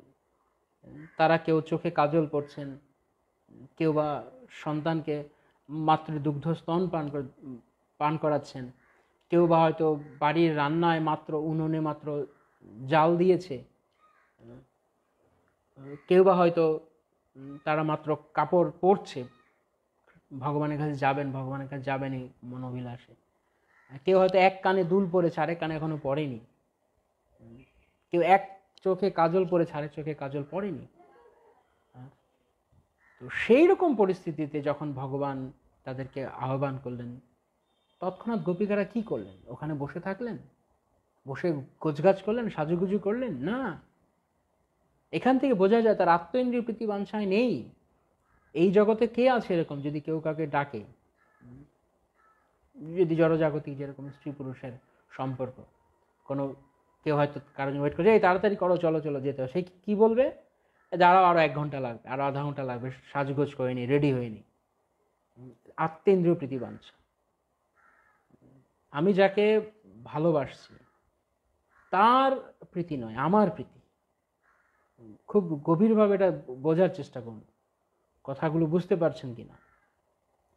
যে যদি গোপীদের সত্যিকার অর্থে নিজের সুখী হতো, তাহলে তারা সেখানে রান্না শেষ করতেন, বাচ্চাকে দুধ খাইয়ে তারপরে যেতেন, বা সাজগোজ কমপ্লিট করে তারপরে যেতেন, শাড়িটা ভালোভাবে পরে তারপরে যেতেন। না, কৃষ্ণ ডেকেছেন মানে কৃষ্ণ প্রীতি বাঞ্ছা। তৎক্ষণাৎ ওই অবস্থায় যে যেরকম ছিল ওইভাবে ছুটে গেছে। তো এক কানে দুল পরেছে, আরেক কানে পড়েনি তো পড়েনি। যে যেরকম অবস্থা ছিল সেরকম ভাবে, কেননা ভগবান ডেকেছেন, বাস ভগবানের প্রীতি, ভগবত প্রীতি বিধান চাই আমরা। কৃষ্ণ সুখী হবে। আমাকে আমাকে কি হবে, আমার কি হবে, আমি কতটা সুন্দর না সুন্দর, দ্যাট ডাজন্ট ম্যাটার। এটা অনেক গভীর তত্ত্ব, কিন্তু তারপর আমরা কেবল একটুখানি আভাস পাওয়ার চেষ্টা করলাম আলোচনার মাধ্যমে। তো ভগবানের ভক্তিটা এইরকম হতে হবে, হ্যাঁ, অন্যাভিলাষিতা শূন্য, অন্য কোনো অভিলাষ নেই, কোনো অভিলাষ নেই, কেবল কৃষ্ণ অভিলাষ, কেবল কৃষ্ণ প্রীতি। যদি ভগবান প্রীত তো সব ঠিক আছে, ভগবান প্রীত নন তো তার কোনো মানে নেই।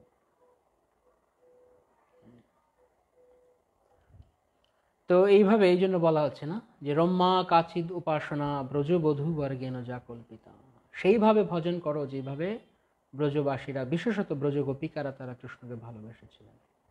সেইভাবে মানে কি এখন আমিও তাহলে কি করব? আমিও শাড়ি কাপড় ব্লাউজ পরবো, সিঁদুর পরবো, আলতা পরবো, কানের দুল পরবো, আমি পুরুষ পুরুষ দেহে যারা আছি বা আমরা স্ত্রী দেহে যারা আছি অনুকরণ করব? না, অনেকে এই কথাটাকে উল্টোভাবে নেয়, নিয়ে তখন বলে বৃন্দাবনে চলো, এই ইস্কনে ভজন হবে না, ইস্কনে থাকলে হরিভজন হয় না, চলো বৃন্দাবনে চলো, বৃন্দাবনে গেলেই কেবল বাবাজিদের আনুগত্যে কেবল হরিভজন হয়। দে আর নিও ফাইট, বোকা। তারা মনে করে এখানে কিছু নেই। প্রভুপাদ সব কিছু দিয়েছেন আমাদের। রম্মা কাচিদ উপাসনা ব্রজবধূ বর্গেন যা কল্পিতা। ব্রজবধূরা যেই মনোভাবে ভগবানকে ভালোবেসেছেন, সেই ভাব, সেই মুডকে ধারণ করো। তাদের অনুকরণ নয়। তাদের অনুকরণ করলে আমরা 1 ঘন্টাও টিকতে পারবো না, সঙ্গে সঙ্গে আমরা মরে যাব। মানে মরে যাব মানে আমাদের অবস্থা খারাপ হয়ে যাবে, কারণ তারা সমস্ত কিছু কৃষ্ণকে অর্পণ করেছেন। কৃষ্ণ বলছে I don't care for you, মানে ভাবটা এরকম যেন কৃষ্ণের, তোমরা আমাকে সব দিয়ে দিচ্ছ। তাদের সমস্ত কিছু ধর্ম, মানে তাদের লোক লজ্জা, তাদের মান সম্মান, সমস্ত কিছু, সংসার, সমস্ত কিছু জলাঞ্জলি দিয়ে তারা কৃষ্ণচরণের শরণ নিয়েছেন। কৃষ্ণ বলছেন তোমরা থাকো, আমি গেলাম মথুরা। কিন্তু তারপরেও গোপীরা কি করেছেন?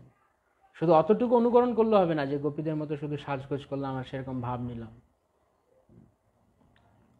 শুধু গোপী ড্রেস পরলেই গোপী হওয়া যায় না। প্রভুপাদের সময় পড়তো না কেউ, এখন তো সব জায়গাতেই পড়ে না। তো গোপী ড্রেস পরলেই গোপী হওয়া যায় না। গোপীর ভাব, ভাবটা কি? কৃষ্ণ প্রেম, কৃষ্ণ প্রীতি, আর কিছু নয়। বাইরে দিয়ে সাজলাম গজলাম গোপীর মতো, কিন্তু ভেতরে ভাব নেই, তাহলে কি হবে? ভক্তি বাহ্যিক নয়, ভক্তি অন্তরের, হৃদয়ের ভাব। বাইরে আচরণ থাকবে, কিন্তু হৃদয়ে যদি ভাব না থাকে, বাইরে আচরণ দিয়ে কি হবে? বাংলায় কি বলে একে? ভেতরে কিছু নেই, বাইরে দিক দিয়ে অনেক সাজগোজ আছে, তাকে কি বলে বাংলায়? আপনারা জানেন কি বলে? আমি আর বলছি না। তো আমরা যদি ভক্তি করতে এসে আমরা যদি বাইরের খোলস নিয়ে পড়ে থাকি, ভেতরে কিছু না থাকে, তাহলে ওই রকম জিনিস ভগবান চান না, অন্তঃসার শূন্য। হৃদয়ে ভাব ভগবান দেন, ভাবগ্রাহী জনার্দন, ভগবান ভাবগ্রাহী জনার্দন। তো রম্মা কাচিদ উপাসনা মানে ব্রজবধূরা যেভাবে সে মনোভাবকে অবলম্বন করে, অর্থাৎ কৃষ্ণ প্রীতি, আর কিছু নয়। তো এইভাবে কেবলা ভক্তি, কেবলা ভক্তি, কোনো কিছু নয়, কেবলা ভক্তি সদ্ম। সদ্ম মানে আবাস, গৃহ, আলয়, স্থান যেখানে পাওয়া যায় সমস্ত কিছু। তো শ্রী গুরুদেব তিনি ভগবত পাদপদ্মে তিনি আমাদেরকে কেবলা ভক্তি দান করতে পারেন, যে ভক্তির দ্বারা আমরা ভগবানকে প্রীত করতে পারি পূর্ণরূপে। কেবলা ভক্তি, কেবলা ভক্তি ছাড়া ভগবান অন্য কিছুতে প্রীত নন। ঐশ্বর্যে প্রীত নহেন ব্রজেন্দ্র নন্দন, কেবল মাধুর্য প্রেম, অর্থাৎ হৃদয়ের ভাব। মাধুর্য মানে হৃদয়ের স্পন্টেনিয়াস লাভ, স্বতঃস্ফূর্ত প্রেম। তা ধীরে ধীরে হবে সাধন ভক্তির মাধ্যমে। এই প্রেম ভক্তি চন্দ্রিকাতেই বর্ণনা করা হবে। সেজন্য গুরুত্বপূর্ণ প্রেম ভক্তি চন্দ্রিকা বোঝানো। হয়তো লাভ দিয়ে যদি আমরা প্রার্থনা করি তাহলে আমরা বুঝবো না, কারণ প্রার্থনা হচ্ছে আমরা যেটা বললাম যে সিদ্ধাবস্থায় প্রার্থনা, আর সাধক অবস্থায় নরোত্তম দাস ঠাকুর প্রেম ভক্তি চন্দ্রিকা। উনি সাধক ছিলেন এমন নয়, উনি সর্বদাই সিদ্ধ, নিত্য সিদ্ধ, কিন্তু তিনি সাধক অবস্থায় আমাদের কি করতে হবে তার তিনি বর্ণনা করছেন। সেজন্য এই কথাগুলো অত্যন্ত গুরুত্বপূর্ণ।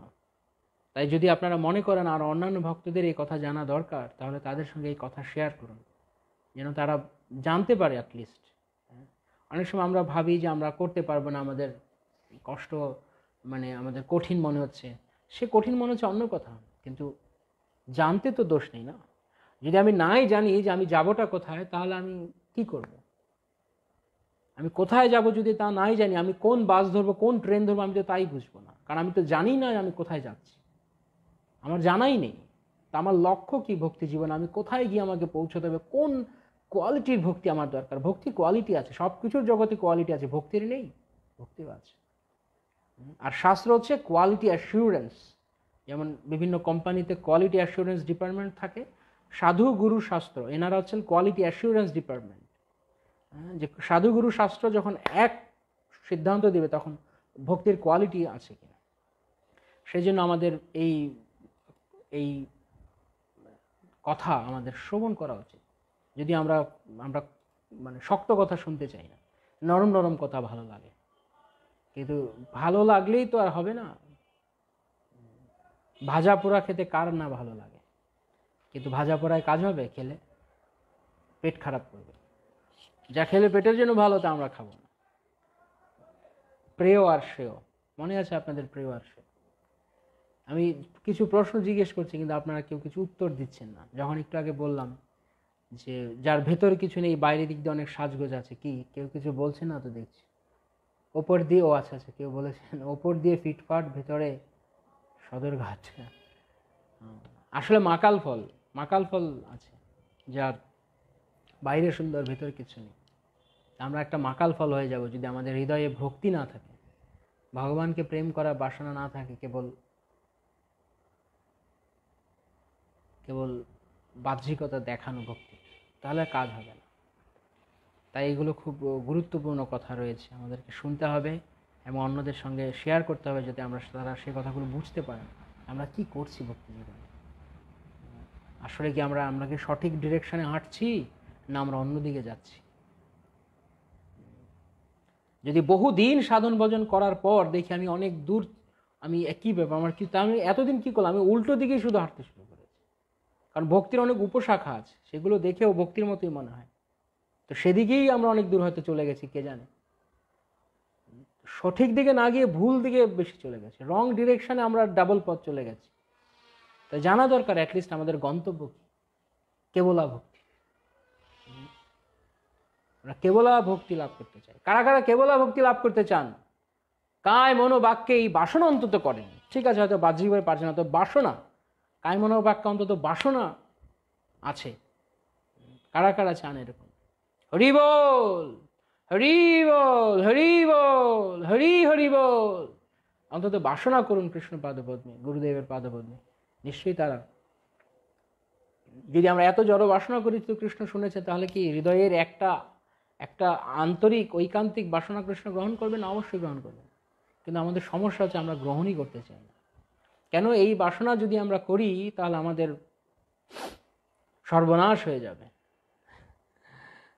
আমি বলতে চাইছি এই বাসনা যখনই করবেন তখন কি হবে, যেমন আমরা বলছিলাম একদিন, যে করে আমার আশ আমি তার করি সর্বনাশ, ভগবান যস্যাহম অনুগৃহ্ণামি তদ্ধনম হরিষ্যসনে। সব নিয়ে চলে যাবেন ভগবান। হরি বল, হরি বল। মিলন মাধব প্রভু, সৌরভ প্রভু, বলাই কৃপা কানাই প্রভু, উদ্ধারণ মাধব প্রভু, তপ্তকাঞ্চ নিত্যানন্দ প্রভু, অপ্রমেয় গৌরাঙ্গ প্রভু, সন্দীপ প্রভু। হরি বল, হরি হরি বল, হরি বল। Good, very good. অত্যন্ত আমাদের বাসনা করা উচিত। যদি আমরা বাসনা করি, ইচ্ছা প্রকাশ করি, তাহলে কৃষ্ণ নিশ্চয়ই আমাদেরকে একদিন না একদিন অন্তত সুযোগ দেবেন। না অন্তরে তো একদিন, আমরা বলেছিলাম না, কৃষ্ণ তোমার হই যদি বলে একেবার, মায়াবন্ধ হইতে কৃষ্ণ তারে করে পার। যদি আমরা অন্তর থেকে কৃষ্ণকে বলি, কৃষ্ণ আমি তোমার, দয়া করো, এই ভব সমুদ্র থেকে উদ্ধার করো, তো ভগবান শুনবেন ভক্তের ডাক। একদিন না একদিন তিনি নিশ্চয়ই আমাদেরকে গ্রহণ করবেন। কিন্তু আমরা বলতেই চাই না কেন? যখনই কেবল শুদ্ধ ভক্তির বাসনা করব তখন তো আমরা জানি কি হবে, কি হবে। যা কিছু ঐশ্বর্য রয়েছে, জড় ঐশ্বর্য, তা কিছু ভগবান নিয়ে যাবে। আমরা আগের দিন পড়ছিলাম, মনে আছে আপনাদের, লাস্ট ক্লাসে বাবাজি মহারাজ, বংশীধর বাবাজি মহারাজের ক্লাসের দিনে, যে ফ্রাস্ট্রেশন, ভক্ত যতক্ষণ না পর্যন্ত জাগতিকভাবে হতাশ হয় ততক্ষণ হতাশ হয় এবং ভগবানের শুদ্ধ ভক্তের সঙ্গে তিনি তার বন্ধুত্ব সখ্যতা স্থাপন করেন, ততদিন পর্যন্ত ভগবান তাকে কৃপা করেন না। শ্রীমদ্ ভাগবতম 10.18.5, 10.88.5, ফ্রাস্ট্রেশন। তাই ফ্রাস্ট্রেশন আসবে, এরকম ভক্তি করতে চাইলে ফ্রাস্ট্রেশন আসবে, ভগবান সব নিয়ে যাবে। Are you ready for that? প্রস্তুত সেরকম ঝড় জীবনে আসার জন্য? কারা কারা আমরা ঝড়কে ওয়েলকাম করছি জীবনে, তার উপরে নির্ভর করবে যদি আমরা ঝড় চাই জীবনে। হ্যাঁ কৃষ্ণ রেডি, ঝড় আনো। সেই ঝড়, এমন ঝড় আনো যে ঝড়ের পর কেবল আমি তোমাকে দেখতে পারি, সব উড়ে চলে যাক, কেবল তুমিই থাকো আমার জীবনে। এরকমভাবে যখন আমরা ভগবানকে চাইব তখন ভগবান অন্তর থেকে নিশ্চয়ই আমাদের অন্তর তিনি দেখবেন, মুখের কথা দেখে না ভগবান। আসলে গৌর গোবিন্দ স্বামী মহারাজ বলতেন, don't give lip service, lip service করো না, লিপ সার্ভিস দিও না। লিপ সার্ভিস মানে ঠোঁটে শুধু বলো না কৃষ্ণ হরে কৃষ্ণ, কৃষ্ণ আমাকে দয়া করো, এরকম না। লিপ সার্ভিস অন্তর থেকে বলো কৃষ্ণ দয়া করো। কৃষ্ণ হৃদয়ে বসে আছে, মুখ দিয়ে বলার আগে হৃদয়টা শুনছে। তাই হৃদয়ে কি আছে ভগবান তা গ্রহণ করবে। মুখের কথার কোনো দাম নেই। অনেকে বাংলায়, আমরাও তো অনেক সময় বলি না, করে দেখাও করে দেখাও, মুখের কথায় দাম নেই। তো ভগবানও কি, ভগবান কি বোকা নাকি যে আমরা মুখ দিয়ে যা বলবো তিনি তাই গ্রহণ করবেন? না না। রেডি? ওকে, হ্যাঁ, কেউ কেউ বলছেন রেডি। গুড, হরি বল। ভগবান আপনাকে আশীর্বাদ করুন, আপনি রেডি। খুব ভালো। আমরা চাই সবাই রেডি হোক, সবাই প্রস্তুত হোক সেই কৃপা লাভ করবার জন্য। শুদ্ধ প্রেম লাভ করতে চাই আমরা ভগবানের কাছে, আর কিছু আমাদের বাসা। তো সেই প্রেমের কথা এখানে বলছে, কেবলা ভক্তি সদ্ম শ্রী গুরু পাদপদ্ম। শ্রী গুরুদেব কৃষ্ণ পাদপদ্মে কেবলা ভক্তি তিনি দান করেন, তার কাছে তা রয়েছে। বন্ধময়ী সাবধান মতে। মুই শব্দটি সাধারণত আমাদের গৌরী আচার্যগণ তারা নিজেকে অত্যন্ত যখন দিনহীন বোঝান তখন তারা বলেন। যেমন চৈতন্য চরিতামৃতে রয়েছে না, কবিরাজ গোস্বামী বলছেন, জগাই মাধাই হইতে মুই সে পাপিষ্ঠ, পুরুষের কীট হইতে মুই সে লঘিষ্ঠ। মুই মানে অত্যন্ত নিজ, নিজেকে অত্যন্ত নিজ মনে করলে তখন তারা মুই শব্দ ব্যবহার করেন। বন্দময়ী সাবধান মতে, নরোত্তম দাস ঠাকুর বলছেন আমি বন্দনা করছি সাবধান মতে। সাবধান মানে অত্যন্ত সতর্কতা সহকারে। কি সতর্কতা? স্ব অবধান। সাবধান মানে স্ব অবধান, মানে অপরাধ যেন না হয়। অপরাধ হয় কোথা থেকে? অনবধান থেকে। যখন আমরা অমনোযোগী থাকি তখন অপরাধ হয়, আর যখন আমরা মনোযোগী থাকি তখন আমরা সাবধান। অপরাধ হয় অনবধান থেকে। যেমন শ্রী ভক্তি বিনোদ ঠাকুর হরিনাম চিন্তামণিতে বলছেন যে দশবিধ নাম অপরাধের কারণ হচ্ছে একাদশ নাম অপরাধ। একাদশ নাম অপরাধ কার কার জানা আছে? 11 নম্বর নাম অপরাধ ভগবানের নামে মনোনিবেশ না করা, নাম গ্রহণের সময় অমনোযোগিতা, অনবধানতা। সেই অনবধানতা বা অমনোযোগিতা হচ্ছে বাকি 10টা অপরাধের কারণ।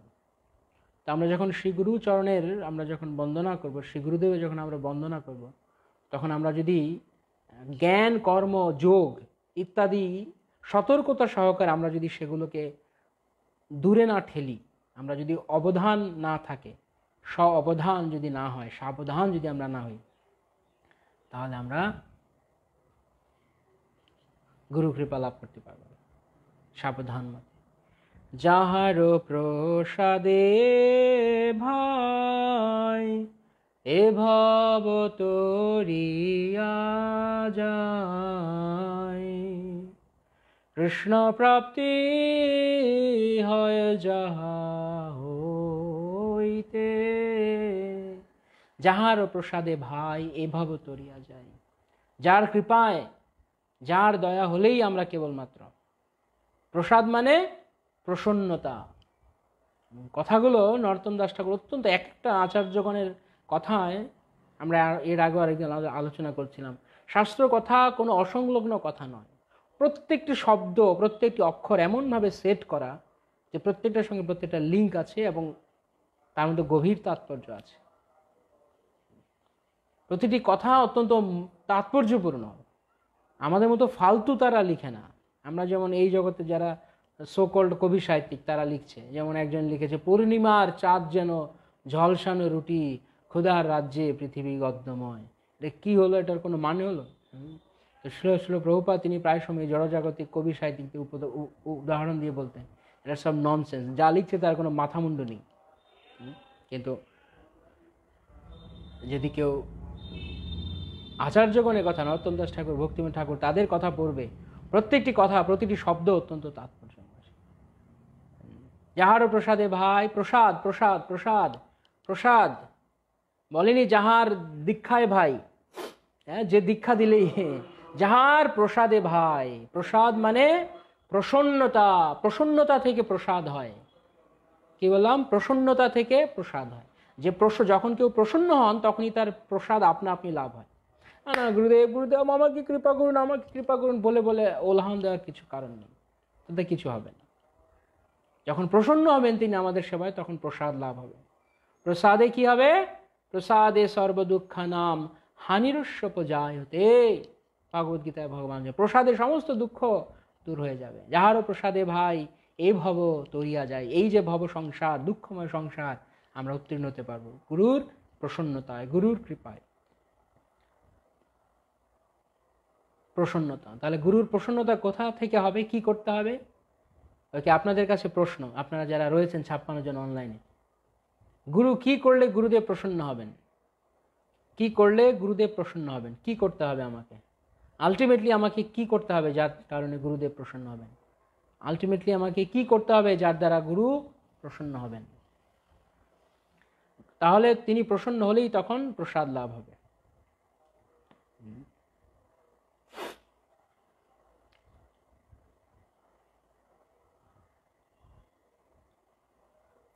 কৃষ্ণ প্রাপ্তি হয় যাহা হইতে, যার কৃপাতে আমরা কৃষ্ণকে লাভ করতে পারব।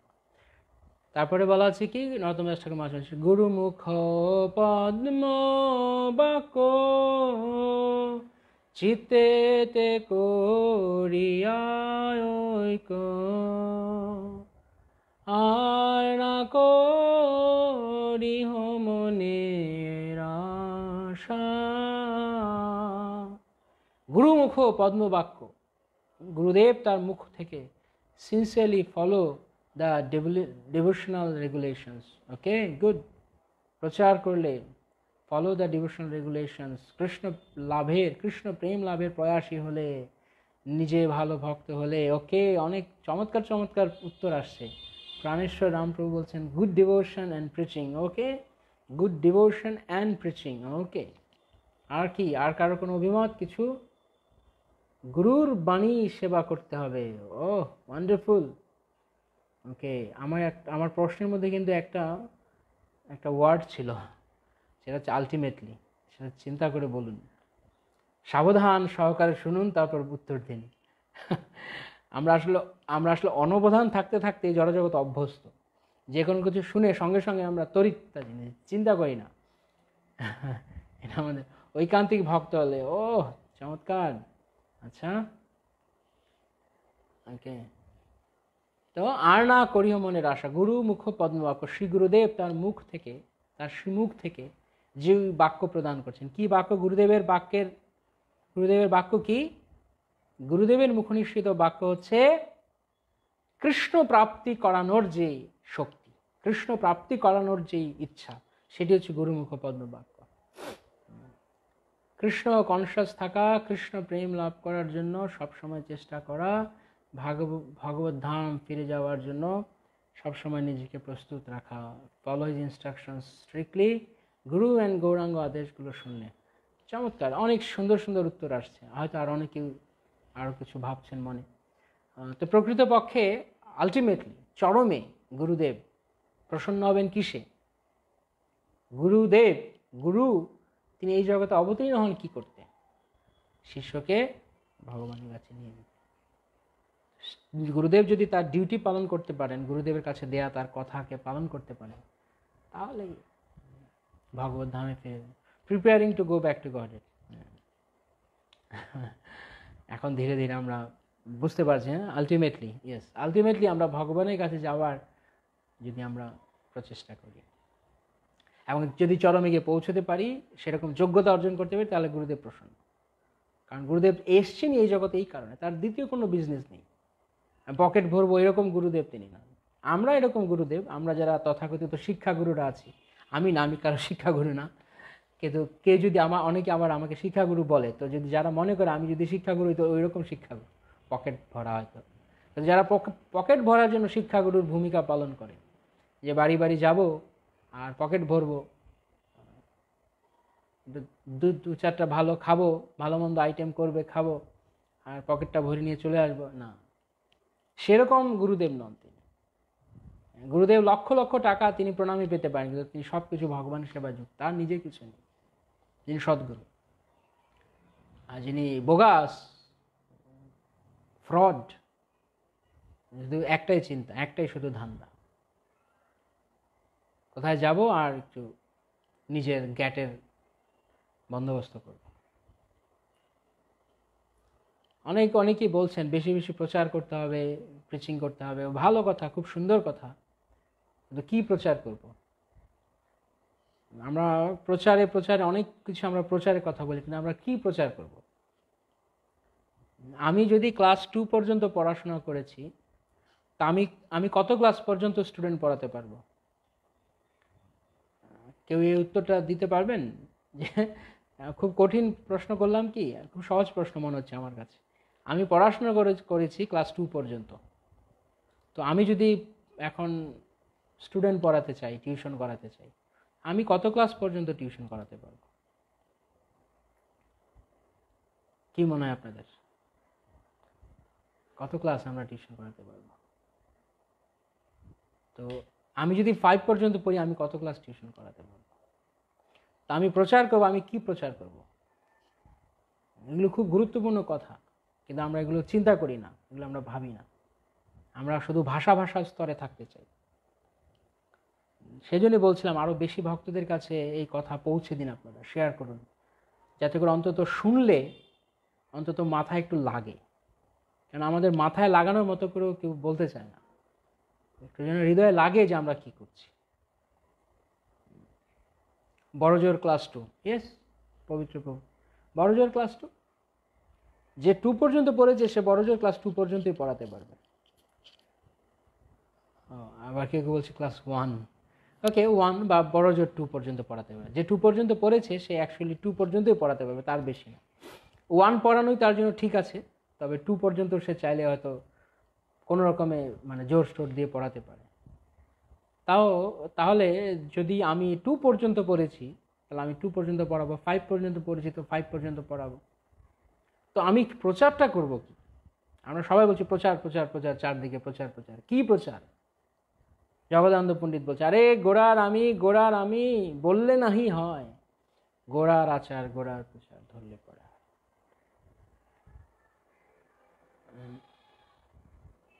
খালি বললে হবে না, আচার করতে হবে। তো আমার প্রচার আমি যদি কি প্রচার করতে, আমি কাউকে শুধু মালা তিলক পরিয়েই খুশি থাকতে চাই?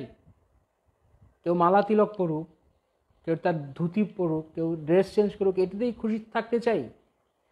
যদি আমি মালা তিলক পরেছি আর ধুতি পরেছি এতে আমি খুশি, তাহলে আমি যখন কাউকে প্রচার করব তখন আমিও তাকে মালা তিলক আর ধুতি পরিয়ে খুশি থাকব, ঠিক কিনা?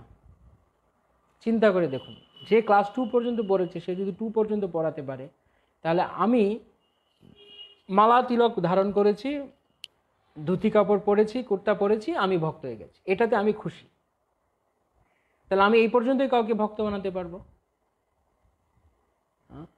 আমি মনে করছি না আমার শুধু 4টা নিয়ম আর 16 মালা জপ করলে হয়ে গেল, এটুকুই আমি ভক্ত, তাহলে আমি ওইটুকু পর্যন্তই ভক্ত বানাতে পারবো। যেমন যেমন নিজে করছি তেমন তেমনই করতে পারবো, তার চেয়ে বেশি পারবো না, কারণ আমি ওই স্কুলে পড়িনি, ওই ক্লাসে আমি যাইনি। যে ভক্তির উন্নত স্তরে যায়নি সে কিভাবে আরেকজনকে উন্নত স্তরে নিয়ে যাবে? অসম্ভব ব্যাপার, কোনোদিনও সম্ভব না। তাই আমরা যতদূর পর্যন্ত ভক্তিতে, যতদূর পর্যন্ত কৃষ্ণ ভক্তির স্বাদ পেয়েছি, আমরা ততদূর পর্যন্তই কাউকে কৃষ্ণ ভক্তির স্বাদ দিতে পারি। আমি খেয়েছি বাতাসা খেয়েই আমি সন্তুষ্ট। আমি তো রসগোল্লা চিনি না, আমি তো রসমালাই চিনি না, আমি তো চমচম চিনি না, তাহলে আমি তো ছানার জিলিপি চিনি না, তাহলে আমি কিভাবে আরেকজনকে খাওয়াবো? আমি খেয়েছি বাতাসা, আমি তো বাতাসা খাইয়েই তাকে খুশি থাকবো। তো আমরা যখন ভগবত ভক্তিতে এসে আমরা যখন আমরা যখন কনিষ্ঠ স্তরে থাকতেই পছন্দ করি, we don't make N effort to go up. আমরা যখন সামনে বাড়তে চেষ্টা করছি, আমি কিভাবে আরেকজনকে সামনে নিয়ে আসবো? কিভাবে? কারণ আমি তো বসে আছি এই জায়গাতে। তা আমি প্রচার প্রচার প্রচার প্রচার করে মাথাটা খারাপ করলে কি হবে? তার মানে আমি এই কথা বলছি না, আপনারা এরকম মিসআন্ডারস্ট্যান্ড করবেন না, ভুল বুঝবেন না যে আমি বলছি যে প্রচার করতে হবে না। মহাপ্রভুর নির্দেশে প্রচার করতে হবে, কিন্তু প্রচার করার আগে আমাকে দেখলে আমি কি প্রচার করতে চাই। নাও ইউ ডিসাইড, আপনি সিদ্ধান্ত নিন আপনি কি প্রচার করতে চান।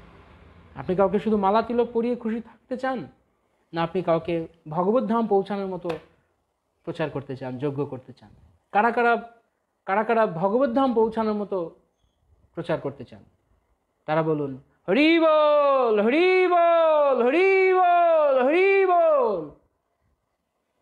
কাউকে ভগবত ধাম পৌঁছানোর মতো প্রচারে তাকে করতে চান, তাকে সেইভাবে প্রস্তুত করতে চান,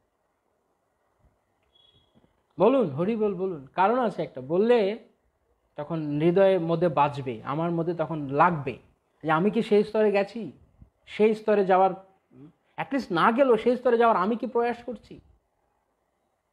যদি আমি প্রয়াস না করি আমি কীভাবে আরেকজন নিয়ে যাবো? অ্যাটলিস্ট আমি যত ক্লাস এগোতে থাকবো আমি তত উঁচু ক্লাস আরেকজনকে নিয়ে যেতে পারবো।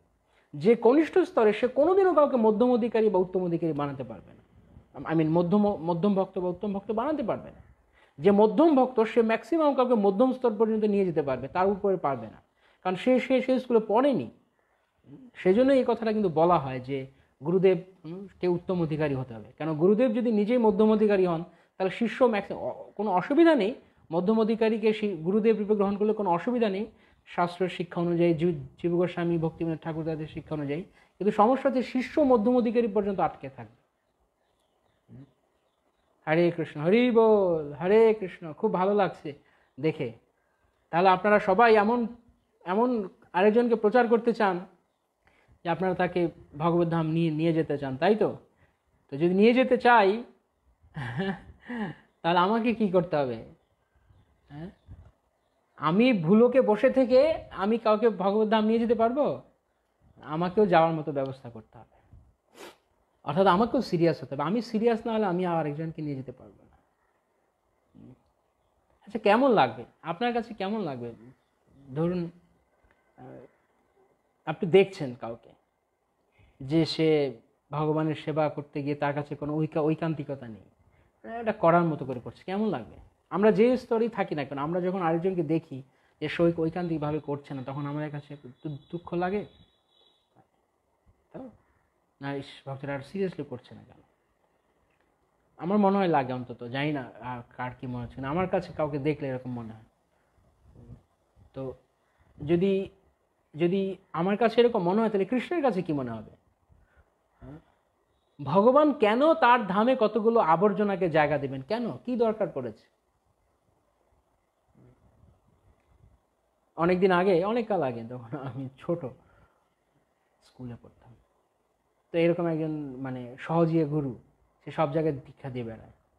তো একদিন মানে ঘটনাক্রমে এমন একটা পরিস্থিতি তৈরি হয়েছে যে যেখানে আমি শুধু লিপ সার্ভিস করে না না মথুরাপতি প্রভু, আপনি অনেক ঐকান্তিক, আমি জানি, আপনি আমাকে শিক্ষা দেওয়ার জন্য বলছেন যে আপনি লিপ সার্ভিস দিচ্ছেন।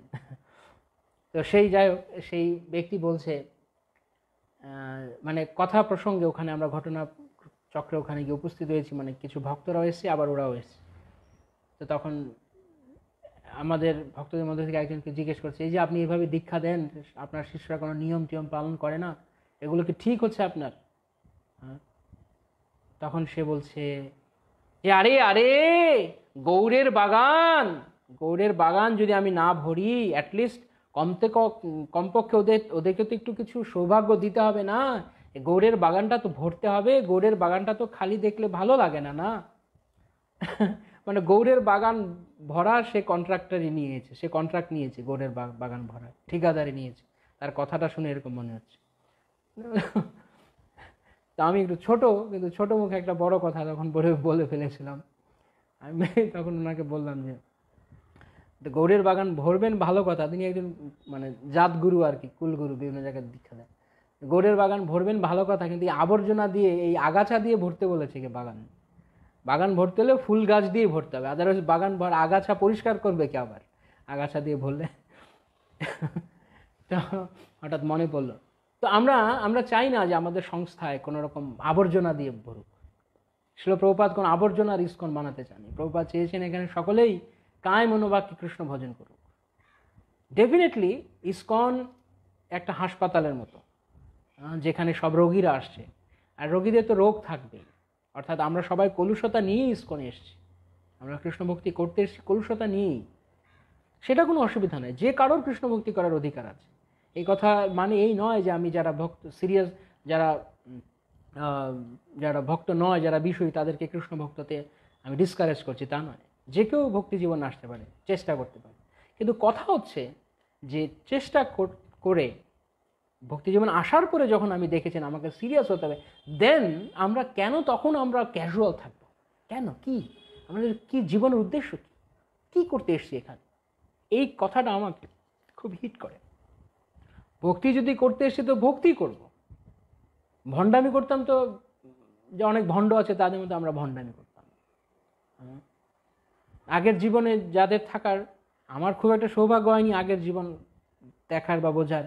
একদম ছোটোকালে আমি এই পথে এসেছিলাম আমার বাবা মায়ের আশীর্বাদে। কিন্তু আমি সেই সমস্ত ভক্তদের জন্য আমরা বলবো যে যারা আগের এত কিছুর ভোগবিলাসের জীবন ছেড়ে দিয়ে ভক্তি করতে এসছি, তো যেহেতু ছেড়ে দিয়ে এসছি তো ভক্তি সিরিয়াসলি করব। ভক্তি আমরা এখানে, এটা কিন্তু ঢঙের ব্যাপার নাকি? ঢং করতে এসছি এখানে আমরা? একদিকে ভক্তি করবো আরেকদিকে সব ভক্তি তো না, মানে ভক্তির আভাস নিয়ে চলছে আরেকদিকে না। তো ভগবান কখনো তার ধামে উল্টো পাল্টা মানুষের জায়গা দেবে না, প্রশ্নই আসে না, প্রশ্নই আসে না। একদম পুরো সাফ, 100% ক্লিয়ার, ক্লিন অ্যান্ড ক্লিয়ার হতে হবে ভগবানের কাছে যেতে গেলে। তা আমি কত পার্সেন্ট, সে কথা আমি এই জন্য বলছিলাম যে আমরা এই যে প্রচার বলছি, ডেফিনেটলি আমরা প্রচার করবো, কিন্তু আমরা কি প্রচার করব? আমরা কি ক্লাস 2 থেকে বা এখন যে অবস্থা আছে সেখানে থেকে আমরা সন্তুষ্ট থাকতে চাই? না। এই যে সন্তুষ্টি, সেলফ কমপ্লাসেন্সি, আত্মসন্তুষ্টি, এটা ভক্তি জীবনের অনেক বড় একটা বাধা, অনেক বড় একটা বিপদ। কি বললাম ভালো করে মনে রাখবেন, যে আত্মসন্তুষ্টিতে ভোগা খুব খারাপ জিনিস ভক্তি জীবনে। আমার যথেষ্ট হয়ে গেছে, এটা আমার খুশি, আরে প্রভু হরে কৃষ্ণ, আর না, অনেক করেছি আমি, বাহ, এমন মনোভাব যেন ভগবানের 14 গোষ্ঠী উদ্ধার করে দিয়েছে। ভগবান যেন তার কাছে ধন্য হয়ে গেছে তার কথাবার্তা শুনে, এরকম কথা শুনে এরকম মনে হয়। আর না, অনেক তো করছে, আরে আর কত, ইসকন এসছি এখন, আর কি, আর তো এখন অনেক কিছু হয়ে গেছে। অত সহজ নয় ভগবানের কাছে যাওয়া। কারো কাছে হয়তো শুনে মনে হতে পারে যে আমি ডিসকারেজ করছি, আমার কথাগুলো ডিসকারেজিং। না, আসল মোটিভেশন এটাই। আপনি ঘুমিয়ে আছেন, কেউ আপনাকে বলছে তুমি আরো ঘুমিয়ে থাকো, ভালো তো, ঘুমিয়ে থাকা ভালো। এটা কি কাউকে ভালো হলো? যদি ঘন্টার পরে ঘন্টা, দিনের পরে দিন, মাসের পরে মাস ঘুমায়, সে কি হবে? মরে যাবে, অবিসিটি হবে, মরে যাবে যদি শুধু শুয়ে থাকে। কিন্তু না, তাকে জাগাতে হবে, অনেক কাজ আছে করার। তো কেউ অজ্ঞানের অন্ধকারে ঘুমিয়ে আছে, তাকে জাগানোর চেষ্টা করতে হবে। তাকে জাগানো মানে তাকে ডিসকাস করা নয়। অনেক সময় অনেকে বলে যে হয়তো ঘুমিয়ে আছে, আরে ঘুমাক না, এত ডাকছো কেন, কি আছে ডাকা? আরে অলরেডি 9 ঘন্টা ঘুমিয়েছে, বলছে আরো কি আরো ঘুমায় নাকি মানুষ, মাথা খারাপ। প্রভুপাদ বলেছেন 6 থেকে 7 ঘন্টা ঠিক আছে, তো অসুস্থ হলে 8 ঘন্টা ঘুমাতে পারো, ও ঠিক আছে। আচ্ছা ঠিক আছে, আরো অসুস্থ ধরে নিলাম, 9 ঘন্টা ঘুমছে, বলছে না ঘুমাক না, কি আছে। তো যারা ঘুমন্তকে ঘুমিয়ে রাখতে চায় তারা প্রকৃত দয়ালু না, যারা ঘুমন্তকে জাগিয়ে তাকে সাবধান করে দেয় তারা দয়ালু। ঘরে আগুন লেগে গেছে, সংসার দাবানল, ভব মহা দাবাগ্নি, হ্যাঁ, আগুন লেগে গেছে, না ঠিক আছে, যেমন করছো ভক্তি করো, এরকম করলেই চলবে, আর সিরিয়াস হতে হবে, ঠিক আছে অতটুকুই থাক, করছো তো বাপু, ঠিক আছে। কারণ বেশি নাড়ালে, কাউকে বেশি ঘাটালে তারা হয়তো দক্ষিণা পাচ্ছে না, তারা ঘাটাতে চাচ্ছে না। অনেক রাগ ঢাক নিয়ে কথা বলছে, যেন ভক্তিম সহায় ঠাকুর প্রভুপাদ বলতেন, তোষামতকারী কখনো প্রচারক হতে পারে না। অন্যদের ব্যাকপ্যাটিং করবে তো প্রচার করবে কিভাবে? প্রচার মানে ঘরে আগুন লেগেছে, ওঠো জাগো, ঘরে আগুন লেগে গেছে, আপনি তাকে কি বলেন, ঘুমিয়ে গেছো, একটু দেখো না, ওঠো না, দেখো আগুন লেগেছে, দেখো না, কি এরকম করলে ডাকলে হবে? গায়ে জল ঢেলে দিতে হবে, হ্যাঁ, পারলে কিছু দিয়ে তোকে এমন গুঁতো মারতে হবে যেন একদম ব্যথাতে উঠে পড়ে, কারণ আগুন লেগে গেছে। তা আমাদের আগুন লেগে গেছে, আমাদের জীবন আগুন লেগে গেছে, ভব মহাদাবাগ্নি, মহাপ্রভু বলছেন, আমি বলছি না, মহাপ্রভু বলছেন, আগুন লেগে গেছে, দাবাগ্নি, দাবানল। যখন দাবানল যায় তখন কি করে মানুষ? ছোটাছুটি করে, কোন দিকে যাবে, দিক বিদিক হার হয়ে যায়। তা আমরা দাবানলে পড়ে গেছি। তো আমরা যদি ভগবানের কাছে যেতে চাই তাহলে আমাদেরকে পাগল হয়ে যেতে হবে, পাগল হয়ে যেতে হবে আমাদের। তো আমরা যদি পাগল না হই, যে আমরা যেমন আমরা ব্রহ্ম সংহিতাতে পড়ছিলাম, আপনাদের মনে আছে? আমি আরেকবার শ্লোকটা বের করছি, খুব গুরুত্বপূর্ণ, ব্রহ্মাজি বলেছেন।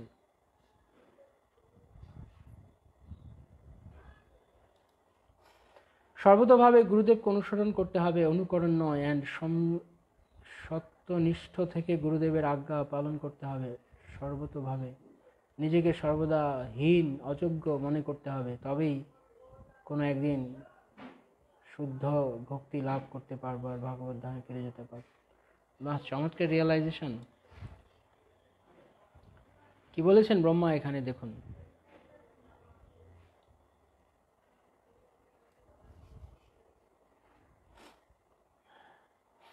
আগাছা নির্মূল করতে হবে।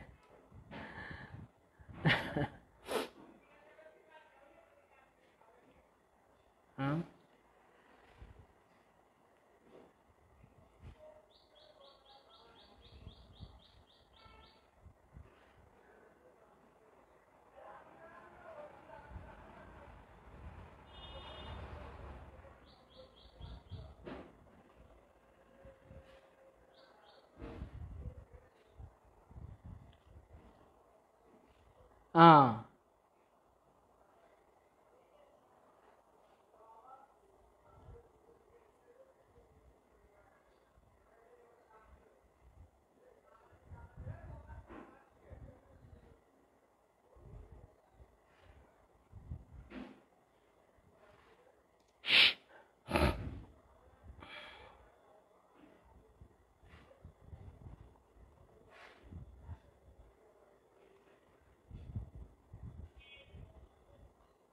আমরা যেমন আগের দিন পড়ছিলাম ব্রহ্ম সংহিতাতে, আমি সেই লাইনটা আবারও আমি পড়ছি।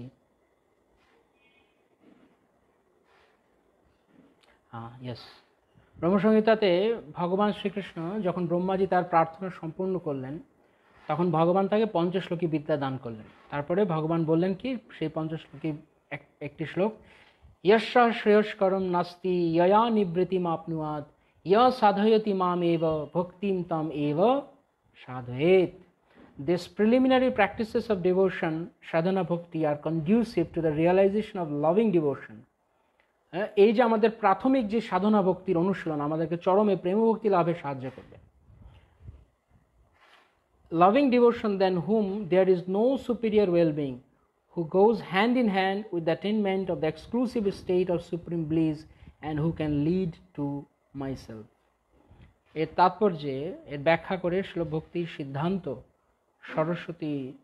শ্রীল ভক্তি বিনোদ ঠাকুর তার ব্যাখ্যা তিনি বলছেন, he who cultivates the preliminary devotional activities anxiously, keeping in view that realized state of devotion can alone attain to that object of all endeavor, none else can have the same.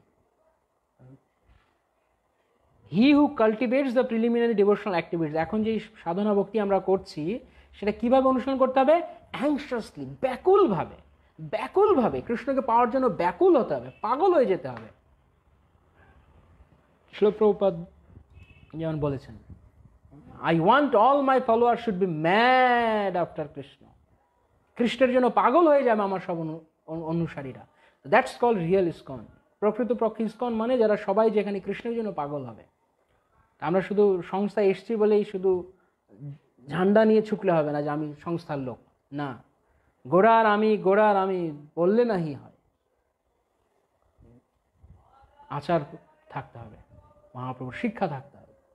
সেজন্য বলছে অ্যাংশাসলি, যে অত্যন্ত আগুন লেগে গেছে জীবনে, এভাবে seriously যদি আমরা ভক্তিতে অগ্রসর না হই তাহলে কাজ হবে। গুরুমুখ পদ্মবাক্য চিত্তিতে করিয়া ওই কার না করি মনের আসাম, শ্রী গুরু চরণের অতি এই সেই উত্তম গতি, যে প্রসাদে পুরে সর্ব আশা। শ্রী গুরুদেব তাঁর শ্রী চরণে যদি আমাদের রতি হয় তাহলে সেটি হচ্ছে সর্বোত্তম গতি। তো এখান থেকে আমরা আগামীকালকে আলোচনা করব। তো যার যদি কারো কোনো প্রশ্ন থাকে, আমাদের এই প্রেম ভক্তি চন্দ্রিকা রেগুলার ক্লাস চলবে গুরুকৃষ্ণ চাইলে। যদি কোনো দিন সকালে না হয় তাহলে আমি ইনফর্ম করবো আগেই, এছাড়া রেগুলার ইন্ডিয়ান টাইম 10 o'clock, 10টায় আমাদের ক্লাস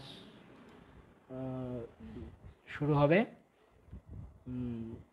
আপনারা যারা প্রেম ভক্তি চন্দ্রিকার আরও অপূর্ব অপূর্ব সমস্ত কথা রয়েছে, পুরো ভক্তি মার্গ কীভাবে এগিয়ে যেতে হবে তার সম্পূর্ণ নির্দেশিকা প্রেম ভক্তি চন্দ্রিকা। আমরা প্রথমেই বলছিলাম প্রেম ভক্তি চন্দ্রিকা মানে আলো, প্রেম ভক্তির আলো দিচ্ছে নরোত্তম দাস ঠাকুর, যাতে অন্ধকারে আমরা পথ চলতে পারি। যদি কারো কোনো প্রশ্ন থাকে আপনারা প্রশ্ন জিজ্ঞেস করতে পারেন।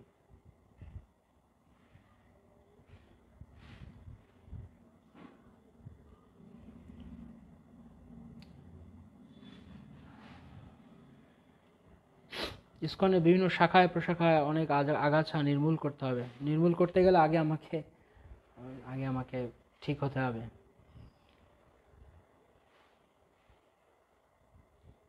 আমাকে আগে সেই পরিস্থিতির জন্য প্রস্তুত হতে হবে, সেই স্তরে আমাকে আসতে হবে, তখনই আমি অন্যদিকে সাহায্য করতে পারবো। ওকে, কারো কোনো প্রশ্ন আছে আজকে যে আলোচনা হলো তার প্রেক্ষিতে?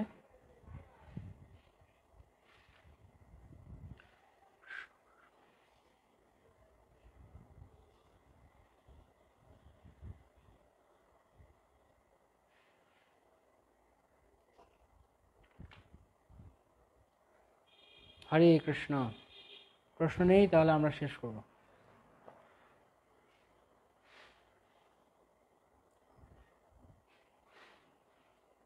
অনুকরণ অ্যান্ড অনুসরণের মধ্যে তফাৎ কি?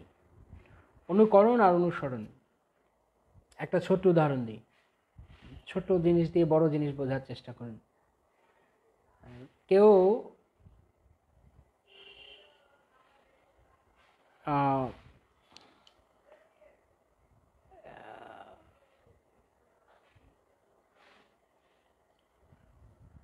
একটা লাইভ এক্সাম্পল, প্র্যাকটিক্যাল এক্সাম্পল। কেউ কাঁচা লঙ্কা খায় না, একজন ভক্ত কাঁচা লঙ্কা খায় না একদম। তো তাকে দেখে আরেকজন হুট করে একদিন সিদ্ধান্ত নিল সে প্রচুর কাঁচা লঙ্কা খায়। সে হুট করে একদিন সিদ্ধান্ত নিল আমিও কাঁচা লঙ্কা খাবো না। হ্যাঁ, এবং সে তখন বেশ মানে অহংকার করেই বলছে আমি আর কাঁচা লঙ্কা টঙ্কা খাবো না, আমাকে থালে কাঁচা লঙ্কা দিও না, প্রভু খায় না আমিও খাবো না, প্রভু খায় না আমিও খাবো না, কাঁচা লঙ্কা খাবে না। ঠিক আছে, 2-4 দিন গেল। তারপর কি হলো, হঠাৎ করে একদিন মানে এমন কিছু আইটেম রান্না হয়েছে তাই কাঁচা লঙ্কাটা হলে জমবে ভালো। দেখি একটা কাঁচা লঙ্কা দাও দেখি। কি ব্যাপার, তুমি না কাঁচা লঙ্কা খাও না? না ঠিক আছে, কিন্তু আজকে একটু হলে ভালো, একটু খেতে হবে। তো সেই দিন যে শুরু হলো আবার চলছে। তো 2-4 দিন কাউকে দেখে অনুকরণ করা হলো, আর কিছুই না। কিন্তু কেন কাঁচা লঙ্কা খায় না, কাঁচা লঙ্কা কেন খায় না, তার কি কোনো ক্ষতিকারক দিক আছে? সেটা চিন্তা করে, সেটা ভাবনা করে, আদৌ কি কাঁচা লঙ্কা না হলেও কি আমি বাঁচবো না? কাঁচা লঙ্কা কি আমার জীবন অবশ্যই দরকার? শরীরকে কেবলমাত্র উত্তাপ প্রদান করে, এটা কোনো স্নিগ্ধ খাবার নয়, এটা একটা রজগুণ প্যাশন তৈরি করে। এরকম বিভিন্ন দিক রয়েছে। চিন্তা করে কি কারণে গোপীগণ তারা এক চোখে কাজল পরে আরেক চোখে কাজল না পরেই দৌড় দিয়েছে ভগবানের জন্য। তো আমিও ভগবানের আরতি করতে গেলে বা ভগবানের পূজা করতে গেলে আমিও হয়তো তিলক করছি, তো শুধু কপালের তিলক করে নাকেরটা না করে চলে গেলাম, শুধু কপালে টান দিয়ে চলে গেলাম। কেন না, আমি তো গোপীরা তো এক চোখে কাজল দিয়েছে, আরেক চোখে দেয়নি, এক কানে দুল পরেছে, আমি এটার নাম হচ্ছে অনুকরণ। তারা যা করেছে শুধু ওইটাই করার ইচ্ছা করা। কেন করেছে, কোন ভাবে করেছে, তার নাম অনুসরণ। ভাবটা কি, কৃষ্ণ ডাকছে, ব্যাকুলতা। তো সেই ব্যাকুলতাটা আমাদের চাই। আমাদের অনুকরণ বাইরে তারা যা করেছেন তা নয়। মহাদেব বিষ খেয়েছেন, হলাহল বিষ, সমুদ্র থেকে উত্থিত সমুদ্র বিষ পান করেছেন। আপনি আমি পারবো? আমরা যদি অনুকরণ করি 1 ফোঁটা খেলেই মরে যাব। কিন্তু মহাদেব কেন বিষটা খেয়েছেন? কেন? শখ লেগেছিল তার বিষ খেতে? না, তিনি বিষ খেয়েছেন এই বিষ যদি এই জগতে ছড়িয়ে যায় তাহলে জীবের দুঃখ হবে। তাই জীবের দুঃখ দেখে মহাদেবের হৃদয়ে করুণার্দ্র হয়েছে, তাই তিনি সেই বিষটাকে গ্রহণ করে জীবকে স্বস্তি দিয়েছেন, শান্তি দিয়েছেন। এই যে করুণা, কি মনোভাবে করেছেন, কি উদ্দেশ্যে করেছেন, সেটিকে মুডটিকে ধারণ করার নাম হচ্ছে অনুসরণ। বোঝা গেল কিভাবে তিনি করছেন, কি ভাবটি তিনি গ্রহণ করছেন, তার পেছনের ফিলোসফিটি কি, সেটি হচ্ছে অনুসরণ। আর তিনি যা করেছেন আমিও তা করবো, তার নাম হচ্ছে অনুসরণ। ইজ দ্যাট ক্লিয়ার সঙ্গীতামণি মাতাজি? ওকে, প্রাণেশ্বর রাম দাস প্রভু, how can I test my self? ভক্তি পরেশানুভব বিরক্তির অন্যত্র। শ্রীমদ্ ভাগবতে বলা হচ্ছে ভক্তি যা লাভ হয়েছে সে বুঝতে পারবে। How can I test my self? এখন আমার প্রশ্ন আপনার কাছে, প্রাণেশ্বর রামপ্রভু,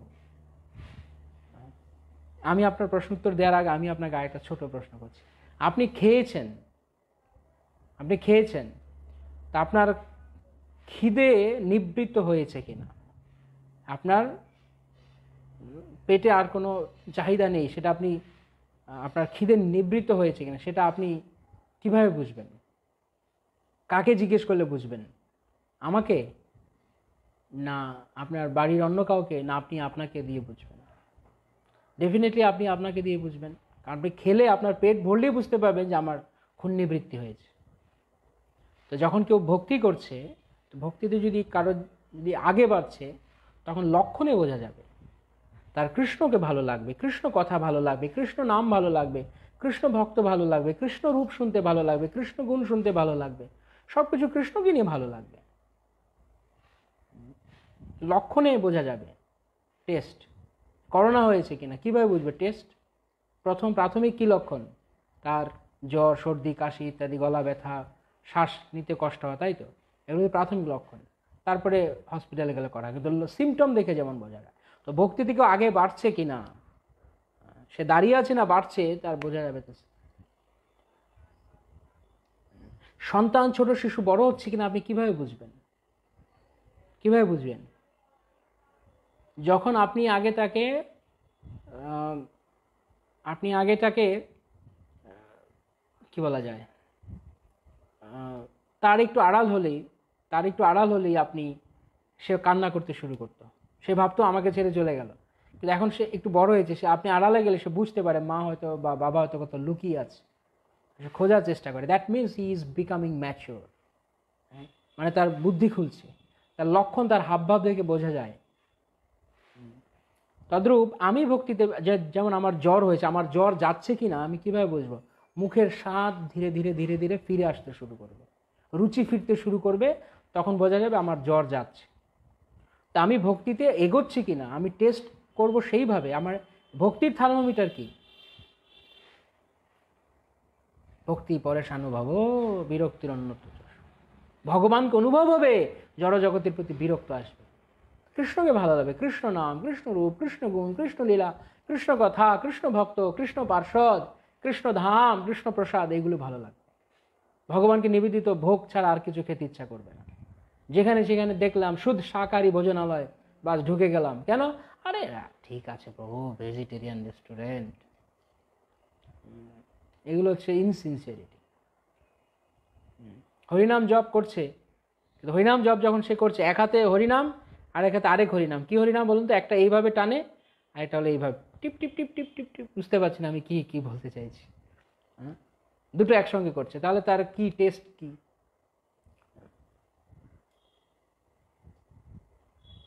যেমন আমি একদিন বলছিলাম যে, আপনাদের মনে আছে, আপনারা যারা আগে ক্লাসে অ্যাটেন্ড করেছেন, টেস্ট আর টেস্ট নিয়ে, TASTE টেস্ট আর TEST।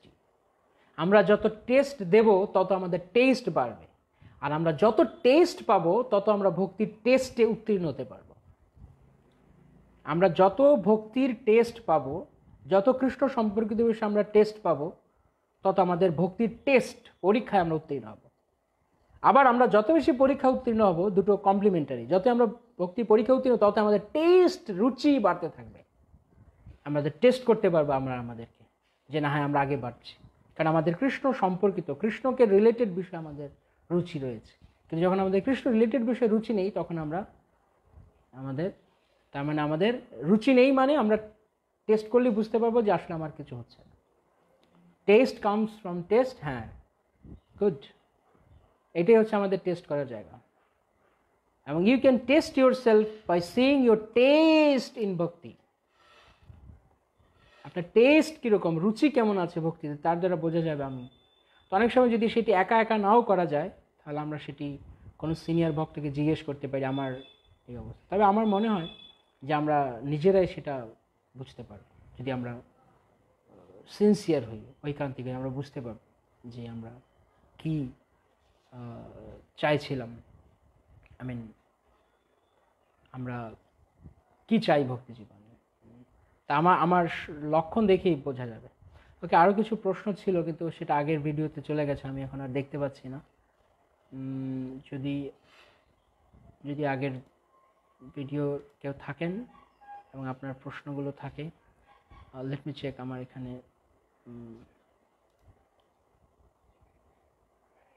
এখানে অন্য আগের ভিডিওটা আসছে কিনা।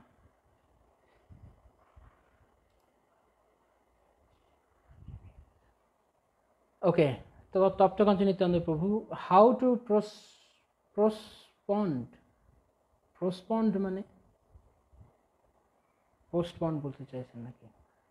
Postponed fault finding, though I am trying but failed again and again, and how to keep silent in front of them, those who are not accept any good suggestion, but compassionately as well as unknowingly I am doing repeatedly, but they hurt me. So in this situation, how to control this? আপনার কোয়েশ্চেনটা খুব লম্বা করে ফেলেছেন, একটা compound sentence বানিয়ে ফেলেছেন। Point করে করে দিলে ভালো তো। How to postpone fault finding, এটা একটা প্রশ্ন। How to postpone fault finding, আচার্যগণ শিক্ষা দিচ্ছেন, always see the good in others, অন্যদের মাঝখানে ভালো দেখুন, তাদের যে ভালো গুণাবলী আছে সেগুলো আপনি দেখুন, তাহলে আপনি ফল্ট ফাইন্ডিং থেকে দূরে থাকবেন। আর শাস্ত্রে বলা হচ্ছে ফল্ট, ভক্তি বিনোদ ঠাকুর চৈতন্য শিক্ষামৃতে বলছে ফল্ট ফাইন্ডিং করা কার কাজ? ফল্ট ফাইন্ডিং নয়, কাউকে শিক্ষা দেওয়া, কাউকে কারেকশন করা কার কাজ? কেবল গুরুদেবের কাজ। যে সে গিয়ে ফল্ট ফাইন্ড করা উচিত নয়। যদি গুরুদেব, যিনি তার গুরুদেব বা শিক্ষাগুরু, তারা ফল্ট ফাইন্ড করে, কারণ তাকে কারেকশন করতে হবে শিষ্যকে, সেই কারণে তারা করছে। কিন্তু এছাড়া অন্য কারোর যার তার গিয়ে সেখানে ফল্ট ফাইন্ড করা উচিত না, সেটা তার কাজের মধ্যে পড়ে না, সেটা তার ডিউটি নয়। বরং অন্যদের গুণ মহিমা কীর্তন করুন। Though I am not trying but failed again and again, you try again and again. You fail again and again, and then you try again and again. And you should make a promise, make a vow. যেমন একাদশী দিন আমরা প্রতিজ্ঞা করি আমরা আজকে দানা গ্রহণ করব না। মেক এ ভাও যে আমি দোষ দেব, এবং কারোর গুণ দেখতে শুরু করুন, প্র্যাকটিস করতে শুরু করুন, দেখবেন এটাই আপনার হ্যাবিট হয়ে গেছে। And how to keep silent in front of them those who are not accept any good suggestion. যারা গুড সাজেশন নেয় না, why do you gives good suggestion to them? Chanakya Pandit বলেছেন, মূর্খকে কখন উপদেশ দিতে নেই। শিল প্রভুপাদ এই কথা ভাগবতে কয়েকবার কোট করেছেন। আপনারা যারা এই ক্লাসটা আগে শেয়ার করেছিলেন তারা আরেকবার শেয়ার করে দিন, তাহলে হয়তো অনেকেই যারা শুনছিলেন তাদের কিছু প্রশ্ন থাকলে তারা হয়তো আবার করতে পারবেন, অনলাইনে আসতে পারবেন, যারা হয়তো জানেন না যে ক্লাসটা এখনো হচ্ছে। তো just keep silent. How to keep silent মানে কি? মুখ বন্ধ করে থাকলেই তো হাউ টু কিপ সাইলেন্ট হয়। Those who are not accept any good suggestion, হ্যাঁ গুরুত্বপূর্ণ কথা প্রভু, আমরা এর আগেও আলোচনা করেছি, কখনো উপযাচক হয়ে কাউকে উপদেশ দিতে নেই, কেউ না চাইলে তাকে উপদেশ দিতে নেই। জেনারেল ক্লাস অন্য কথা, জেনারেল ক্লাসে আপনি হয়তো বলতে পারেন, কিন্তু যে আপনার উপদেশ গ্রহণ করতে চায় না, বরং উপদেশ মূর্খায় উপদেশায় প্রকোপায় নহি শান্ত, এই মূর্খকে উপদেশ দিলে শান্ত তো হবেই না, বরং উল্টো আরও কুপিত হয়ে যাবে, আরও রেগে যাবে, ক্রোধান্বিত হয়ে যাবে, দরকার নেই। But they hurt me. আপনার প্রশ্নের অনেকগুলো অংশ, আপনি একেবারে লম্বা প্রশ্ন করে ফেলেছেন, একটা একটা করে করতে হতো পয়েন্ট আকারে। দে হার্ট মি, এই অংশের উত্তর হচ্ছে দে হার্ট মি। আমি আগেও গত রবিবার আমাদের চৈতন্য চৈতন্য ক্লাসের পরে আমি উত্তর দিয়েছি, যখন কেউ আমাকে হার্ট করছে দ্যাটস মাই কর্মফল, আমার কর্ম আমাকে কেউ দিচ্ছে, আমাকে হার্ট করছে মানে আমি তখন খুশি হব, ঠিক আছে আমাকে হার্ট করছে করুক। কিন্তু গুরু বৈষ্ণব কৃষ্ণ তাদেরকে কেউ হার্ট করছে বা তাদের বিরুদ্ধে হচ্ছে, তখন আমার প্রতিবাদ করা উচিত। আমাকে বলছে মানে এটা আমার কর্মফল, এটা আমার ভালো। তারা পোস্টম্যান, তারা কেবল সুখ দুঃখকে বহন করে আনছেন। আমাকে হার্ট করছে মানে আমার হার্ট পাওয়ারে ছিল, তারা কেবল বাহক। তা বাহককে আমি কেন দোষ দিব, সে তো পোস্টম্যান। চিঠির যে সংবাদটা, সেই সংবাদটা আমার জন্য, বা দুঃখটা আমার জন্য, কর্মফলটা আমার জন্য। যে কর্মফলের বাহক হয়ে এসছে তার কি দোষ? যেমন প্রভুপাদ উদাহরণ দিয়েছে, জল্লাদ ফাঁসি দেয়, তাই বলি কি জল্লাদের দোষ হয় নাকি? জল্লাদ তো ফাঁসিটা কার্যকর করে, রায় কে দিয়েছে? বিচারক। কিসের ভিত্তিতে? আইনের ভিত্তিতে। তো ভগবান রায় প্রদান করেন তার দেওয়া নিয়মের ভিত্তিতে, আর সেটাকে কার্যকর করার জন্য ভগবান কাউকে মাধ্যম হিসেবে ব্যবহার করেন, অন্য কোনো প্রাণী বা এভাবে অন্য কোনো জীবের মাধ্যমে। তাহলে সেই জীবকে বা সেই ব্যক্তিকে আমরা কেন তাদেরকে দুঃখ দিব? আমরা কেন তাদেরকে ভুল বুঝবো যে সে আমাকে কেন দুঃখ দিচ্ছে? সে আমার কর্মের বাহক। আমি কষ্ট পাচ্ছি, আমাকে হার্ট করছে, আমার হার্ট পাওয়াই আমার কর্মে ছিল, তাই আমি পাচ্ছি। আরেকটা ব্যাপার হচ্ছে, আমি আননেসেসারিলি কাউকে উপদেশ দিতে গেলে তখন এরকম কষ্ট পেতে হয়। ওকে, তো আমি সংক্ষেপে আপনার উত্তর দেওয়ার চেষ্টা করলাম। যদি আরও স্পেসিফিক কিছু হয় তাহলে আপনার কাছে আমার হোয়াটসঅ্যাপ ওই নাম্বার আছে, আপনি হোয়াটসঅ্যাপ করতে পারেন। তুলসীর মালা কি নিজে ধারণ করা যায়? ক্লাসের প্রাসঙ্গিক প্রশ্ন নয়। এনিওয়ে, হ্যাঁ, তুলসী মালা আপনি নিজেও পড়তে পারবেন ভগবানকে অফার করে। যদি আপনি অ্যাটলিস্ট নিরামিষভোজী হন, উচিত হচ্ছে নিরামিষভোজী হতে হয় কমসে কম, তাহলে তুলসী মালা পড়া উচিত। ভগবানকে অফার করে, গুরুদেবকে চরণে অফার করে তারপর পড়তে পারেন। প্রভুজি, অবিরাম অন্তহীনভাবে কৃষ্ণের জন্য পাগল হওয়ার উপায় কি গৃহস্থ আশ্রমে থেকে? হ্যাঁ, রবীন্দ্র গোপীনাথ প্রভু, আমরা আসলে এটা একটা লম্বা সাবজেক্ট, অনেক কিছু আলোচনা করা যায়। তবে সংক্ষেপে বলবো যে গৃহস্থ আশ্রম হোক আর যাই হোক, জড়জগৎটা ভগবান যেভাবে ডিজাইন করেছেন, সেই ডিজাইনে কি মনে হয় আপনার? কৃষ্ণকে ভালোবাসার মতো পরিস্থিতি ক্রিয়েট করা আছে, নাকি কৃষ্ণকে ভুলে যাওয়ার মতো, মানে কৃষ্ণকে ভালো না বাসলেও চলবে এরকম পরিস্থিতি বানানো? সবাই প্রতিদিন বলতে থাকে দুঃখ পাচ্ছি প্রভু, কষ্ট পাচ্ছি, গুরু মহারাজকে মেইল করে বা এরকম সবাই বলতে থাকে, তাই নয় কি? প্রতিদিন আমরা কষ্ট পাচ্ছি, প্রতিদিন দুঃখ পাচ্ছি, প্রতিদিন আপনজনদের কাছ থেকে দুঃখ পাচ্ছি। তাহলে তারপরে আমরা কৃষ্ণকে ভালোবাসবো না? তারপরেও আমরা কৃষ্ণের জন্য পাগল হব না?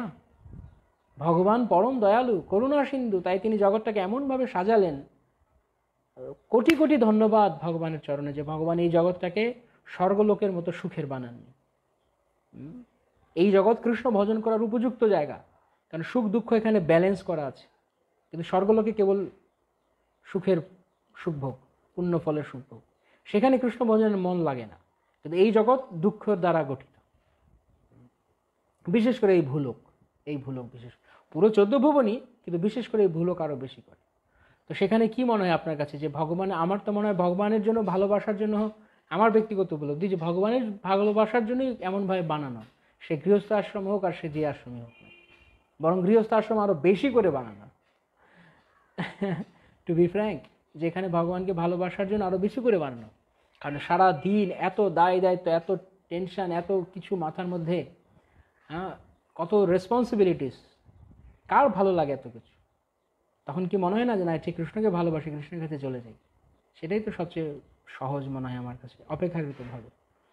এনিওয়ে, আমরা এই সম্পর্কে আরও ডিটেলস পরে আলোচনা করতে পারি, এবং আমরা করেছি এর আগে অনেক ক্লাসে, যে সংসারে আশ্রমে থেকেও ভক্তিবিনোদ ঠাকুর যেমন তিনি তার নিজের দৃষ্টান্ত দিয়ে, মানে নিজের ভজনের মধ্যে দিয়ে তিনি বলেছেন, হ্যাঁ, বন্ধু দ্বারা সুতা তব দাসী দাস, সেই তো সম্বন্ধে মাত্র আমারও প্রয়াস, আমারও বলিতে প্রভু আর কিছু নাই, তুমি আমার মাত্র পিতা বন্ধু ভাই, তুমি আমার সব কিছু, আমার আর কেউ নেই। তাই হে ভগবান, আমার বন্ধু দ্বারা সুতা সবাই কেবল তোমার দাস দাসী, তাই সেই সম্বন্ধে আমি প্রয়াস করছি।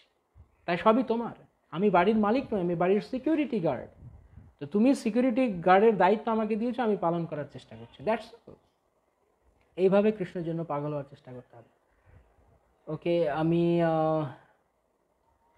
প্রচুর প্রশ্ন দেখছি, আমাদের মানে প্রশ্নোত্তর সেশন একটা আলাদা করলে ভালো হয়, নয়তো অনেক সময় 2 ঘন্টা হয়ে গেছে অলরেডি। ওকে, আমি আরেকটা লাস্ট ক্লাস রিলেটেড প্রশ্ন আমি গ্রহণ করব, তারপরে আমরা আরেকদিন আমরা অন্য সময় আমরা প্রশ্নোত্তর পর্ব রাখবো। যাদের যাদের প্রশ্ন আছে আপনারা দয়া করে, আমি বলবো যদি আপনাদের ভক্তি জীবনের ভক্তি মার্গের কিছু জানার থাকে, আপনারা যদি মনে করেন আপনারা জানতে চান, তাহলে আপনারা এই পেজের সঙ্গে যুক্ত থাকুন। আমাদের যদি এই পেজটিকে আপনি ক্লিক করে রাখেন, কি বলে, নোটিফিকেশান অন করে রাখেন, ফলো নোটিফিকেশান অন, তাহলে যখন ক্লাস হবে আপনার কাছে নোটিফিকেশান যাবে, তখন আপনি জানতে পারবেন যে কখন ক্লাস হচ্ছে। তো এবং কোনো নতুন অ্যানাউন্সমেন্টও যখন আসবে ক্লাসের, সেটাও আপনার কাছে তখন যাবে। সুতরাং আপনি সেই নোটিফিকেশান অন করে রাখতে পারেন আমাদের পেজে, সেখান থেকে আমরা আরও পারমার্থিক কথা জিজ্ঞাসা আলোচনা করতে পারি। আর আসলে আমিও চাই যে আমাদের একটা পারমার্থিক প্রশ্নোত্তর পর্ব হোক, তাহলে অনেকের প্রশ্ন আছে, আমরা সেটা কন্টিনিউ করতে পারি। আমার মনে হয় আপনাদেরও এটা এই আইডিয়াটা পছন্দ হবে যদি আমাদের প্রশ্নোত্তর পর্ব হয়, আমাদের বিভিন্ন প্রশ্নোত্তর আমরা আলোচনা করতে পারি, তো আনলিমিটেড প্রশ্ন হয়ে যাচ্ছে। ওকে, হরে কৃষ্ণ। ক্লাস সম্পর্কিত প্রশ্ন দেখছি আমি। প্রভু, মালা জপ করার সময় আজে বাজে চিন্তা আসে, কি করব? প্রভুপাদ বলেছেন চিন্তার মতো আসবে, তুমি তোমার মতো জপ করো। একদিকে চিন্তা আসবে আর তুমি আরেকদিকে জপ করো। কিভাবে জপ করো? হরে কৃষ্ণ কৃষ্ণ কৃষ্ণ হরে হরে, হরে রাম রাম রাম হরে হরে, হরে কৃষ্ণ কৃষ্ণ কৃষ্ণ হরে হরে, হরে রাম রাম রাম হরে, জোরে জোরে শুনে শুনে, তাহলে চিন্তা আপনি চলে যাবে। আমরা ডিটেলস আলোচনা করতে পারি এই সম্পর্কে আরও, কিন্তু এটা হচ্ছে প্রভুপাদ যা বলেছেন মূল উত্তর, যে জোরে জোরে জপ করতে হবে। Okay, I'm so grateful to your foremost answer, Shri Srila Prabhupada. Sudama Sumitra Das, Hare Krishna Hare Krishna. Sound কম হচ্ছে আমি বুঝতে পারছি না, তো ঠিক আছে বলছে। ওকে, আমার সৌভাগ্য আমি আইডিসি অ্যান্ড এই ক্লাসগুলো পেয়েছি। সুদামা সুমিত্র প্রভু, নামটা পরিচিত লাগছে। আপনি আমাদের আইডিসি ক্লাসে ছিলেন?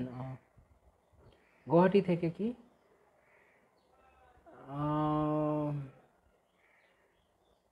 ওকে, ক্লাস রিলেটেড কোনো প্রশ্ন দেখছি না।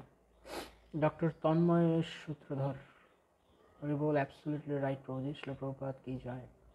আসলে আমরা যা বলছি অ্যাবসলিউটলি রাইট কি রাইট না আমি জানি না, কিন্তু আমি চেষ্টা করি সবসময় শাস্ত্র বা শ্রীল প্রভুপাদ আচার্যগণের কথার ভিত্তিতে বলতে। যদি জানা না থাকে উত্তর আমি বলবো না আপনাকে বানিয়ে, কেন দ্যাটস চিটিং। যদি প্রভুপাদ কিছু বলেছেন তো তাহলে আমরা বলবো, আদারওয়াইজ আমাদের বলা উচিত না। আমি নিজের মন গড়া করে বলবো, তাতে কী লাভ? এবং আরেকটা কথা হচ্ছে, যে কথা কেউ উপলব্ধি করেনি সে কথার কোনো ভ্যালু নেই, সে কথার কোনো ভ্যালু নেই, 1 টাকার ভ্যালু নেই। যে নিজের জীবনে প্রয়োগ করেছে, তার থেকে তার রিয়ালাইজেশন হয়েছে, তখন সেটা কাজে লাগবে কারোর। আমি নিম পাতা খেয়েছি, খেয়ে দেখেছি নিম পাতার কী গুণাগুণ, তখন যখন আমি আপনাকে বলবো তখন আপনি ইন্সপায়ার্ড হবেন, রাইট? কিন্তু আমি খাইনি, আমি শুধু বইয়ে পড়েছি, থিওরি জ্ঞান আপনাকে দিচ্ছি, কিন্তু আমি তার ফল পাইনি, এটা হবে না, কাজ হবে না। তাই ভাগবত কথা আরও বেশি আস্বাদিন হয় কখন? যখন উপলব্ধ হয়। সুখ মুখাদ অমৃত দ্রব সংযুতম পিবত ভাগবতম রসমালয় মুহুর রসিকা ভুবি ভাবুকা। সমস্ত বৈদিক শাস্ত্রী জ্ঞান তখন আরও বেশি আস্বাদনীয় হয়েছে। পরীক্ষিত মহারাজ যখন শুনছিলেন, সুধ গোস্বামীরা শুনছিলেন, কখন? যখন সুখ মুখাদ অমৃত দ্রব, সুখদেব গোস্বামীর মুখ পদ্ম থেকে তা নিঃসৃত হয়েছে। কেননা সুখদেব গোস্বামী তার নিজের উপলব্ধি থেকে বলছে, শুধু তত্ত্বীয় জ্ঞান নয়। ওকে, সুমন হালদার প্রভু, আমার একটা ছোট জিজ্ঞাসা ছিল, দয়া করে আমার প্রতি কৃপা করুন। শুদ্ধ ভক্তি লাভের প্রচেষ্টা কিভাবে শুরু করতে পারি? আমি অনেক নবীন। It's a long process Suman Prabhu, তবে